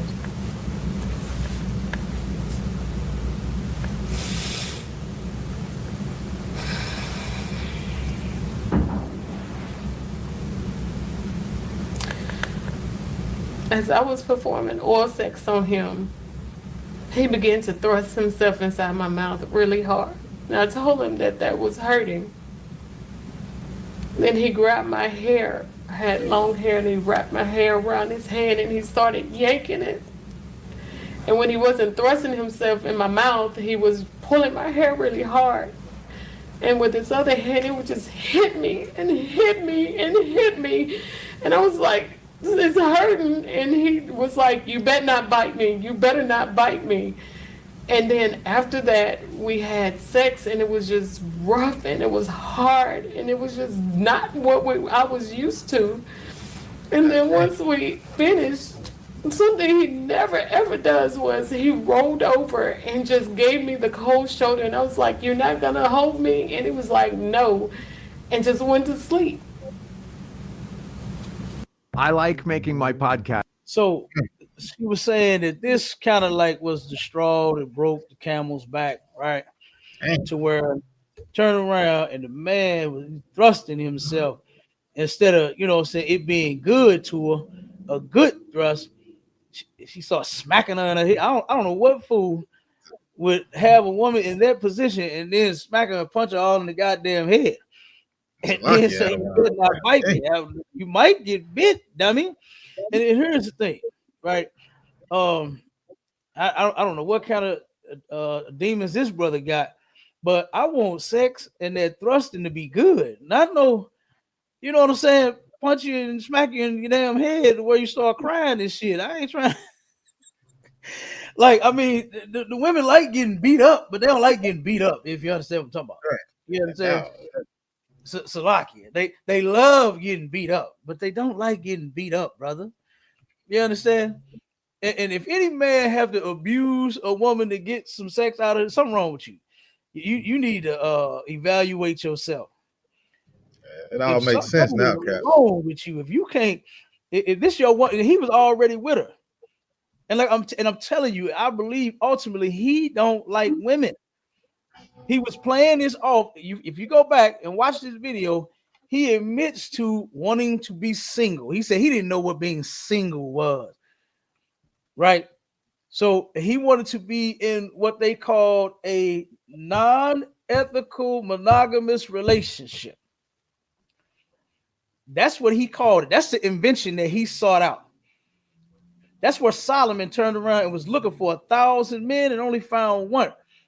And that those men had sought out many inventions, even though God gave us his laws and his plan and his intention was, and he made us to be upright. Us, how we be upright is by us obeying the Lord, not doing like what this nasty guy did, is looking for watchers. This nigga had his woman looking for watchers. He wanted to participate in a threesome. He want his women to get in the bed with each other. All of that is sick. All of that is against the Most High. And guess what? He was entertaining it. He wanted it, and she entertained it as well. Both her and his wife. Okay.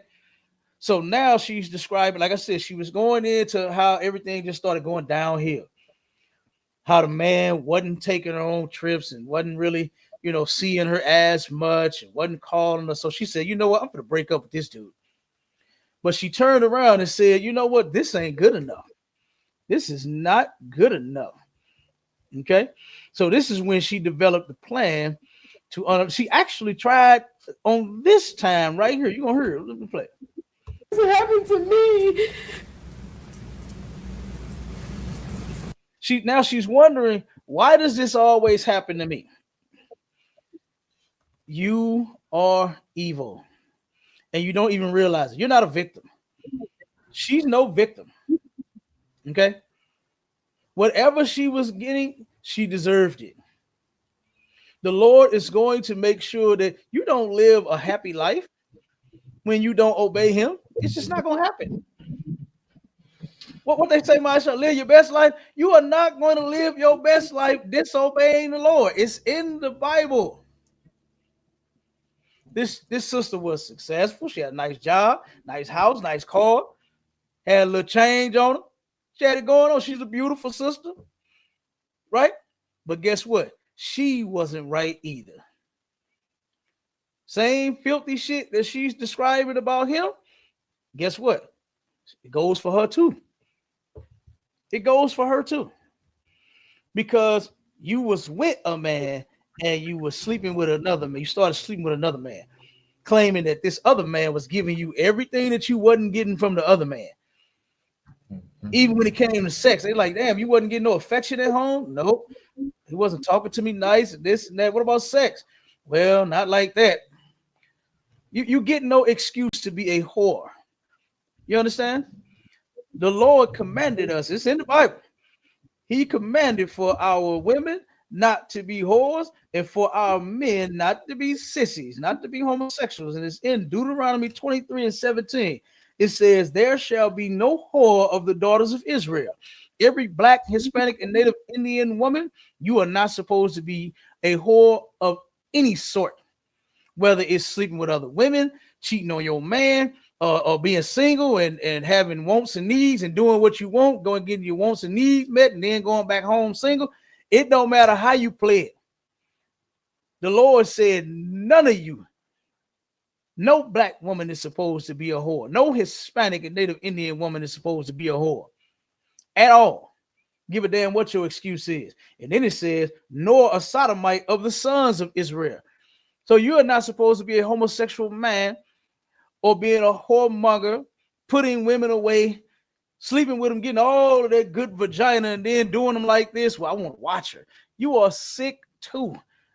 And we are not supposed to partake in any of this type of evil nastiness at all. But she was willing to. And look at what happened. Because she didn't turn around and fight them demons, she gave in. And here's the thing. You never know where her shit is going to take you. You have to do your best to turn around and fight them demons. You got to fight them thoughts in your head. And you ain't going to do it in no church. Oh, no, it's nothing but horror coming in that church. You are not going to be successful. You're going to lose trying to fight demons outside of this organization. This is the only place where you'll learn to battle them goddamn things and you will win. You understand? We're not losers in here. We're winners in here. We don't lose to demons. You did that in the world. You were molested as a child and then you became promiscuous. You understand? Whether it was a boy or a girl. You had a poor life and you became a criminal trying to, take care of yourself or whatever it was. You saw a chance to make some money selling drugs and you wanted to ball till you fall. You wanted to be rich beyond, belief or whatever the hell it was. So you failed in the world. Now, if you actually want to get it right, then you come in here, man. You come in here and you learn. You learn. And if you have issues, seek counsel. This woman wasn't seeking no counsel. She was seeking a lover. That's what she wanted. That's what she wanted. A lot of sisters end up doing just what she did. Is say, you know what? I ain't happy at home. So I'm going to go find me some happiness. That's what they think. And then here, now you think this man, oh, he was making you happy in the beginning. till he started punching you in the back of your goddamn head as you was giving him fellatio. It was all good up until the point where he told, bitch, you better not bite me, and punched you in the back of your head. Yeah, she was happy with him too in the beginning. That's how it always happened. In the beginning, you happy. Till you start having problems, you don't know what the hell to do. Then you think to go find love somewhere else, and then you might cause this to happen to yourself. All right, let me play a little bit more of this, and we're gonna get out of here, y'all.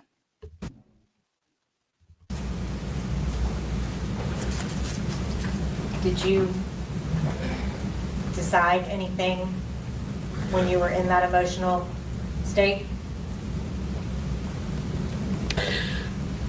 Well, that particular night, I just was, that morning, we stayed the night together, and that morning he got up and he left. He was getting dressed, and I was like, where are you going? Like, we always shower together.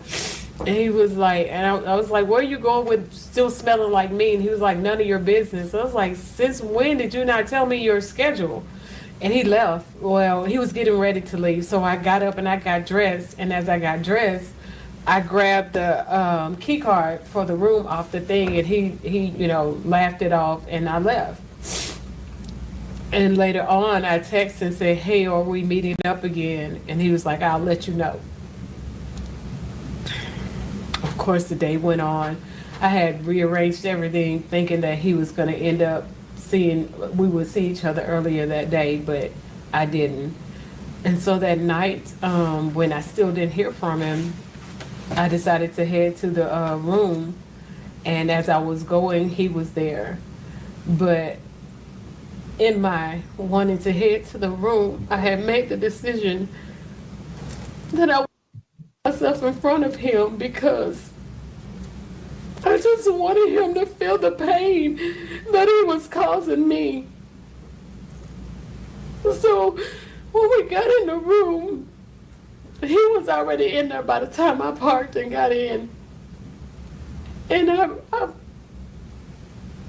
pulled out my gun and I told him, you about to feel the same pain that you've been giving me. Did you ever threaten him? No. So real quick, this was after the hotel incident, after him punching her in the back of her head while she was giving him fellatio. She turned around and she decided, she said, you know what, I'm going to take my own life in front of him. I'm going to make him hurt like he's hurting me. Number one, you don't tell somebody that, and then your plan is to unalive yourself, right? That's not what you're doing. If a person truly wants to take their life, and if they want to make the other person feel it and see it and hurt, they're going to be sitting in a chair. They're going to be standing in the doorway. They're going to be waiting for that person to come home, and then they're just going to do it. They're going to do it. Her intentions, I do not believe that it was to hurt herself. I believe her intentions was the outcome of this situation, was to hurt him. You understand? That's what I believe her intentions was all along. All right. So let me see. Nervous about that because, like I said, he had told me she had these rules about not nobody that you know and things like that. So I'm like, she knows me. So I don't know what that was gonna be like. I didn't. So now she's talking about the threesome with the wife, to where the wife, he wanted her to get down with his wife. The wife ended up calling her out of the clear blue, talking about let's go to lunch. So now she's describing this part here. Didn't even think about anything beyond that. As far as Tabitha goes, this is a person that you became friendly with, right? Correct. How did you? They started hanging together because what he told her was, y'all are going to be sister wives. That's what the dude told her, right? Is what he told her. So they started hanging out, getting friendly, getting acquainted with one another. And this is something else that we don't do in the Israelite School of Universal and Practical Knowledge. And we don't do the goddamn sister wives mess to where you end up doing shit like this here. Getting with each other, having sex with one another, and being nasty with each other. That's not what having multiple wives is about. Having multiple wives is that man being with those women individually, not welcoming everybody into a big, gigantic Michael Jackson bed and all of you and your wives, y'all sleep and lay down and get down with each other. That's not how that works. That is absolutely not how that works. So a lot of people get the wrong idea when they hear us say that a man can have multiple wives. It's not unlawful. They immediately go to nastiness such as this. When we don't do this in the ISUPK, it's not how we get down. It's against the laws of God for a woman to touch another woman in any type of fashion for any doggone reason, other than her helping the sister get up off the ground or something because she fell. So she has to grab her arm and her hand to help pick her up. Something of that nature. Or she just gave her a hug. Hey, sis, how you doing? So that we had one of our cookouts or something. They greet each other and they give each other a hug and say, hey, shalom. And that's it. Other than that, no. We don't do that in the ISUPK. It's not allowed here. But they do. You know where they do it at? Oh, they do it in that church. Yes, Lord. Hallelujah. Thank you, Jesus. That's where they do it at, in the Christian church. And here it is. This man, this pastor, has more videos of him and his filth and his nastiness than he does of him doing any work of the Lord, doing anything for the people, preaching any sermons. He got more of this nasty shit that he put out there. I don't even see how the people missed it. I don't see how the members did not see this. It was out there. How could you miss it? This is insane. Balance that with having an affair with her husband. It was very hard. She, like, we started off, she had approached me to invite me to lunch. It came out of nowhere, and I didn't know like what was really going on, because by this time Brodus had been talking about us being sister wives. And so when she asked me, I was a little confused, because I'm like, okay, has he talked to her about it? But she never said anything about our relationship. Even when we began to play tennis, it was her who initiated it. So it was uncomfortable for me, but we were friendly. And it was hard, but I still did it because I wasn't going to tell her, because I love Brodus. When Brodus told you that he wouldn't walk you outside, he said, Tab will do it. How did that make you feel? Rejected. Unworthy. Excuse me, sir. How old?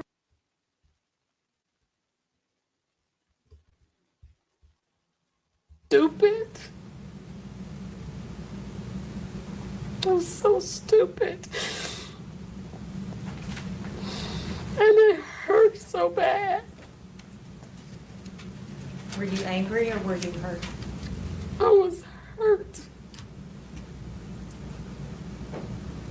Were you thinking clearly when you pulled the trigger? No. Were you reacting to that situation? Yes. Was that a traumatic situation for you too, in retrospect? Oh, yes.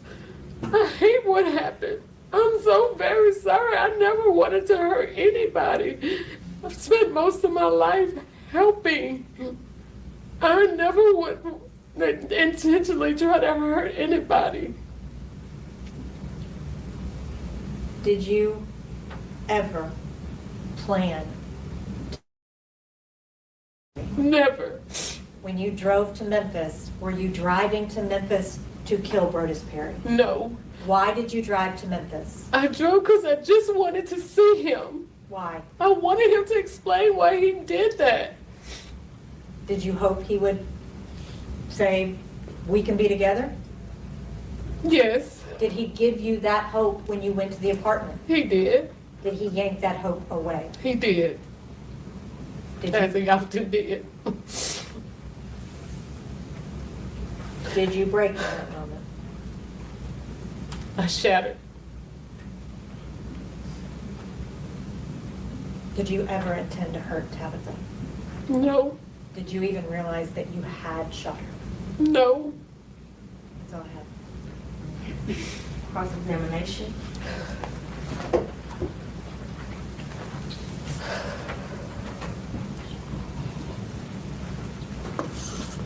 So, in conclusion, right? And let me get another scripture. I got a couple scriptures that I want to turn around and read real quick. Hold on. Because this was terrible. The sister ended up she was found guilty of all, I think, except for maybe one charge. And she is going to spend a long time in prison. All right, absolute waste of a sister. She could have been something beautiful. She could have been something successful. She could have what they say, she had a whole life ahead of her. She had a whole life ahead of her. You understand? But she blew it and threw it away all on this nasty ass, these thoughts of her own. You understand? These thoughts of this nastiness with this pastor. She threw it all away because of that. You understand? She threw that shit away. All right. So, like I said, let me read these couple of scriptures. Let me get them over here real quick. All right. Now, first in Exodus 20 and 13, it says, "Thou shalt not kill." Now, the Hebrew word is actually murder. Okay. That word is murder. You're not supposed to unalive people for just because now killing, there's a time and a place for all things, right? And kill being one of them, right? When you turn around and you unalive someone, murder someone, that's a senseless thing that you've done, right? Say, like, for instance, someone owe you some money for some drugs. You can't claim self-defense, or you know what I'm saying, you was mad because he ran off with your pack and didn't pay you or whatever. You have no defense in that. You will fall under that because, number one, you're not supposed to be selling drugs, right? Or using them or whatever, loaning somebody a key or an ounce, and they supposed to bring you back 1,000, 10,000, whatever. You're not supposed to be doing any of that. All right. So that's not an excuse. Okay. And what this sister did was not an excuse, even though he was a nasty bastard, right? That still gave her no reason to unalive the dude. You know what I mean? That she was not supposed to do. Okay. So let me go to Romans 2. Let's get straight on this nastiness. You know what I'm saying? Let's get straight to the nasty. All right. Because this is part of our problem. You know what I mean? Hold on one second. Uh-oh. Okay. Well, shout out to our beautiful sister Zora. You understand? Married to our brother. You understand? Who's actually an excellent brother. You understand? That brother, boy, he one of the flyers in the Midwest. I got to give it to him. You understand? Her husband is one of the flyers in the Midwest. Okay. Officer Tazan. Okay. That brother, he go hard for this truth. You understand? And that's his real. And like I said, and guess what? We love both of them. And we love the sister. She always on our show. We appreciate you, sis. She always rocking with us. That's it for everybody else that's rocking with us too. You understand? We appreciate everybody. All right. So, but let me get to the nastiness right here. And this is something that your preachers will never break down to you. Like, this guy was responsible for helping fix this woman. You claim to be in the seat of Moses. You claim to be the leader of the people. You claim to be counseling folks. It was your job to turn around and counsel her and fix her. But he didn't. He even told her the reason he was sitting there with his goddamn hands in his coat was because he just wanted to control himself, because he knew he couldn't. He couldn't keep his hands off her. She looked so good. She was so thick and so rich and so chocolate. He just wanted to control himself and be professional. Why aren't you there to help fix the lady's marriage? Why are you there even thinking that garbage? And then the next day, oh, next council, you come, you got them hands out their pocket because you plan on putting them hands somewhere where you know you can. And that was all over that woman. He took full advantage. I believe her. I actually believe her story. Even though he's not here to tell her side, I believe it happened the way she said it. I really do. I don't think that there was nothing that I'm gonna say that she said the word, it was like, oh, she's just lying. The only thing that I really believe that she flopped on, and where I can say, well, she did lie, but she of course don't want to say, what I'm saying, yeah, I went there to unalive him, of course, because she's trying to get less time. I'm sure her attorneys is advising her to say this instead of saying that. So, but when she turned around and said that she wanted to unalive herself in front of him, that part I don't believe. That's the only thing that I don't believe that this woman said. Everything else is absolutely believable. I believe this woman's entire story, from even the thrusting in her mouth, the unpleasurable sex, the slapping her upside her head, the why you ain't telling me your schedule, to he asked me to get a watcher. I didn't want to do it, but I was gonna do it anyway to make him happy. I believe everything this sister said. I believe it. And then guess what? This is what the Bible says. This is what Romans 1:25 says right here. It says, who changed the truth of God into a lie and worship and serve the creature more than the creator, who is blessed forever. Amen. Uh the creature is talking about so-called white man. That's who the creature is, which is the devil the Bible speaks of. That's who you actually worship and you serve. That pastor, that brother definitely served the creature more than the creator, because the creature is the one that gives you the green light, gives you the license in the past to, commit such nastiness and such filth. He does. He tells you, hey, man, it's an alternative lifestyle. Do what you want to do. You know what I mean? That's what the devil would tell you, right? But the Most High, if you serve the Creator said never to partake in such nastiness, never to do such evil things. He never gave us license to sin, as the Bible says. All right. So then it says, for this cause God gave them up unto vile affections. So because you listen to the creature that changed the truth of God and turned it into a lie and said that you can do all things, you can do whatever you want. Nobody can, like for instance, say for instance, if you turn around and you met a woman today, you had sex with her tonight, and then you threw her away the next day. You can do that in this country and nobody can say anything to you. Nobody can say anything to you. They can't arrest you. They can't stone you. They can't do nothing. They can't do nothing to you for you committing sin, right? But the Most High does not give you a pass for that. The Most High expects for us to keep his laws, statutes, and commandments. That's what he expects, right?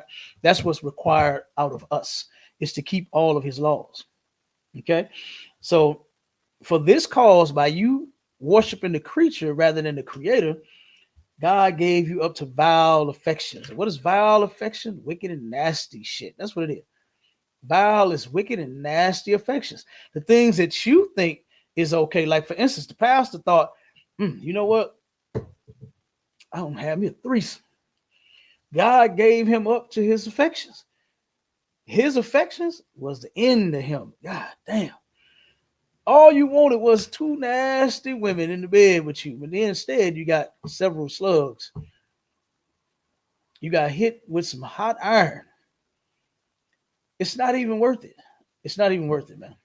You understand? Then it says, for even their women did change the natural use into that which is against nature. Here you go. You got these Christian men that take their women. I don't know why you would want your woman to get in the bed with anybody other than you. I will never understand that. I got a saying that I say all the time, boy, you better not lay a finger on my butterfinger. Now one of them, I don't give a damn who you is. You better not touch mine. You understand? I don't play that. That's disgusting anyway for a man to want anybody else. I don't care if it's another man, I don't care if it's a woman, to turn around and touch your woman. That's crazy. And I would never turn around and ask my woman to do such a thing. I would never engage in such a filthy and disgusting act. You know what I mean? Because it's terrible. It's absolutely terrible. It's a sin. God hates it. And the thing that you are going to do to this woman because of her nastiness, you're gonna be like the sister the story was about, Latasha Daniels. She's gonna say, "We taking this to our grave." When guess what? Like I said, just don't have no secrets. Don't have no secrets to take to your grave. But that they're not trying to do. All right.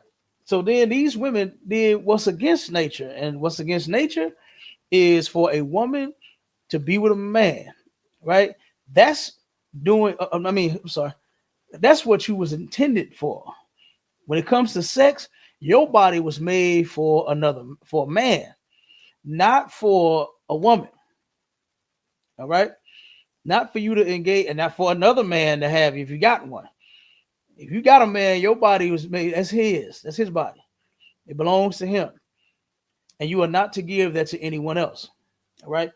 So then it says, and likewise also the men leaving the natural use of the woman, burn in their lust one toward another. Men with men working that which is unseemly, and receiving in themselves that recompense of their error which was meet. So basically, what this is saying is whatever happened to you behind this is what you absolutely deserve. This is what you get. You ever heard somebody say that? Hey, what happened to you, dog? Oh, shit, that's what you get. That's what you get. That's basically what that means when it says the recompense, right, of their error, which was meet. The recompense is the repayment for an act, right? That's what that is. So you do something, what they say, every action causes a reaction, right?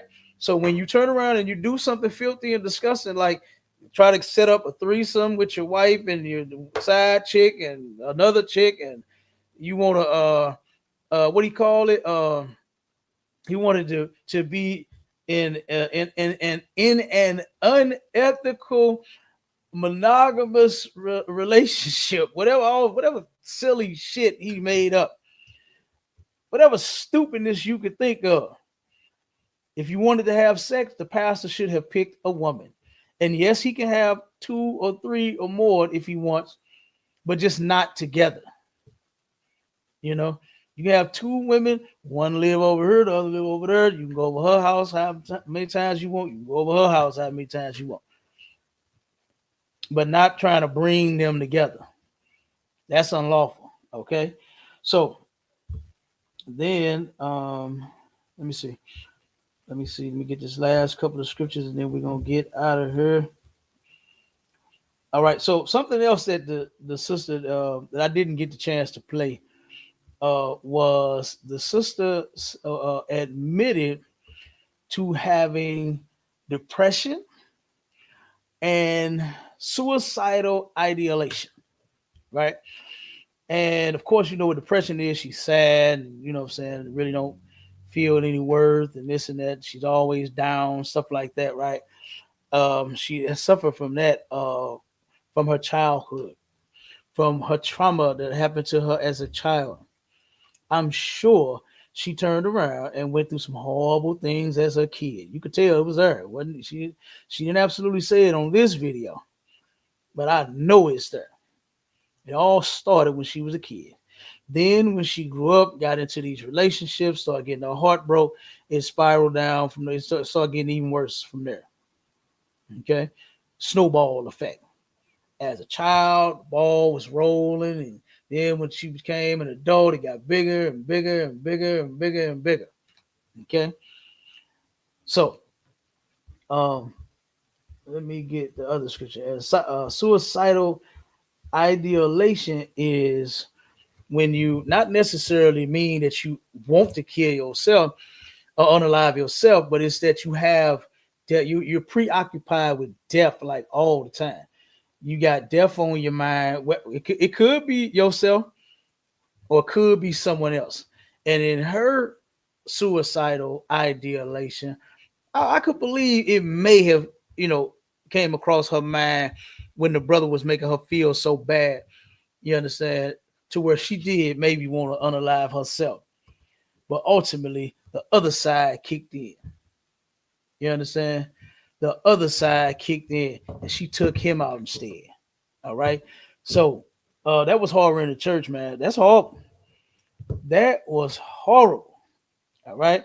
So make sure y'all stay tuned in to each and every last show and every last class that we have. You understand? If you blacks, Hispanics, Native Indians ever plan on getting it right, get in the ISUPK under Commanding General YAHANNA. This type of thing just happened in the fake Israelite church, to where now nobody got unalive. It could have came to that. It could have came to that because the husband found out. The husband found out about it and he went, oh, man turned around. The woman go to the man for counsel, thinking that he in the truth and he know what he talking about. And he turned around and he was trying to get with her, and all this mess been going on for 2 and 3 weeks now.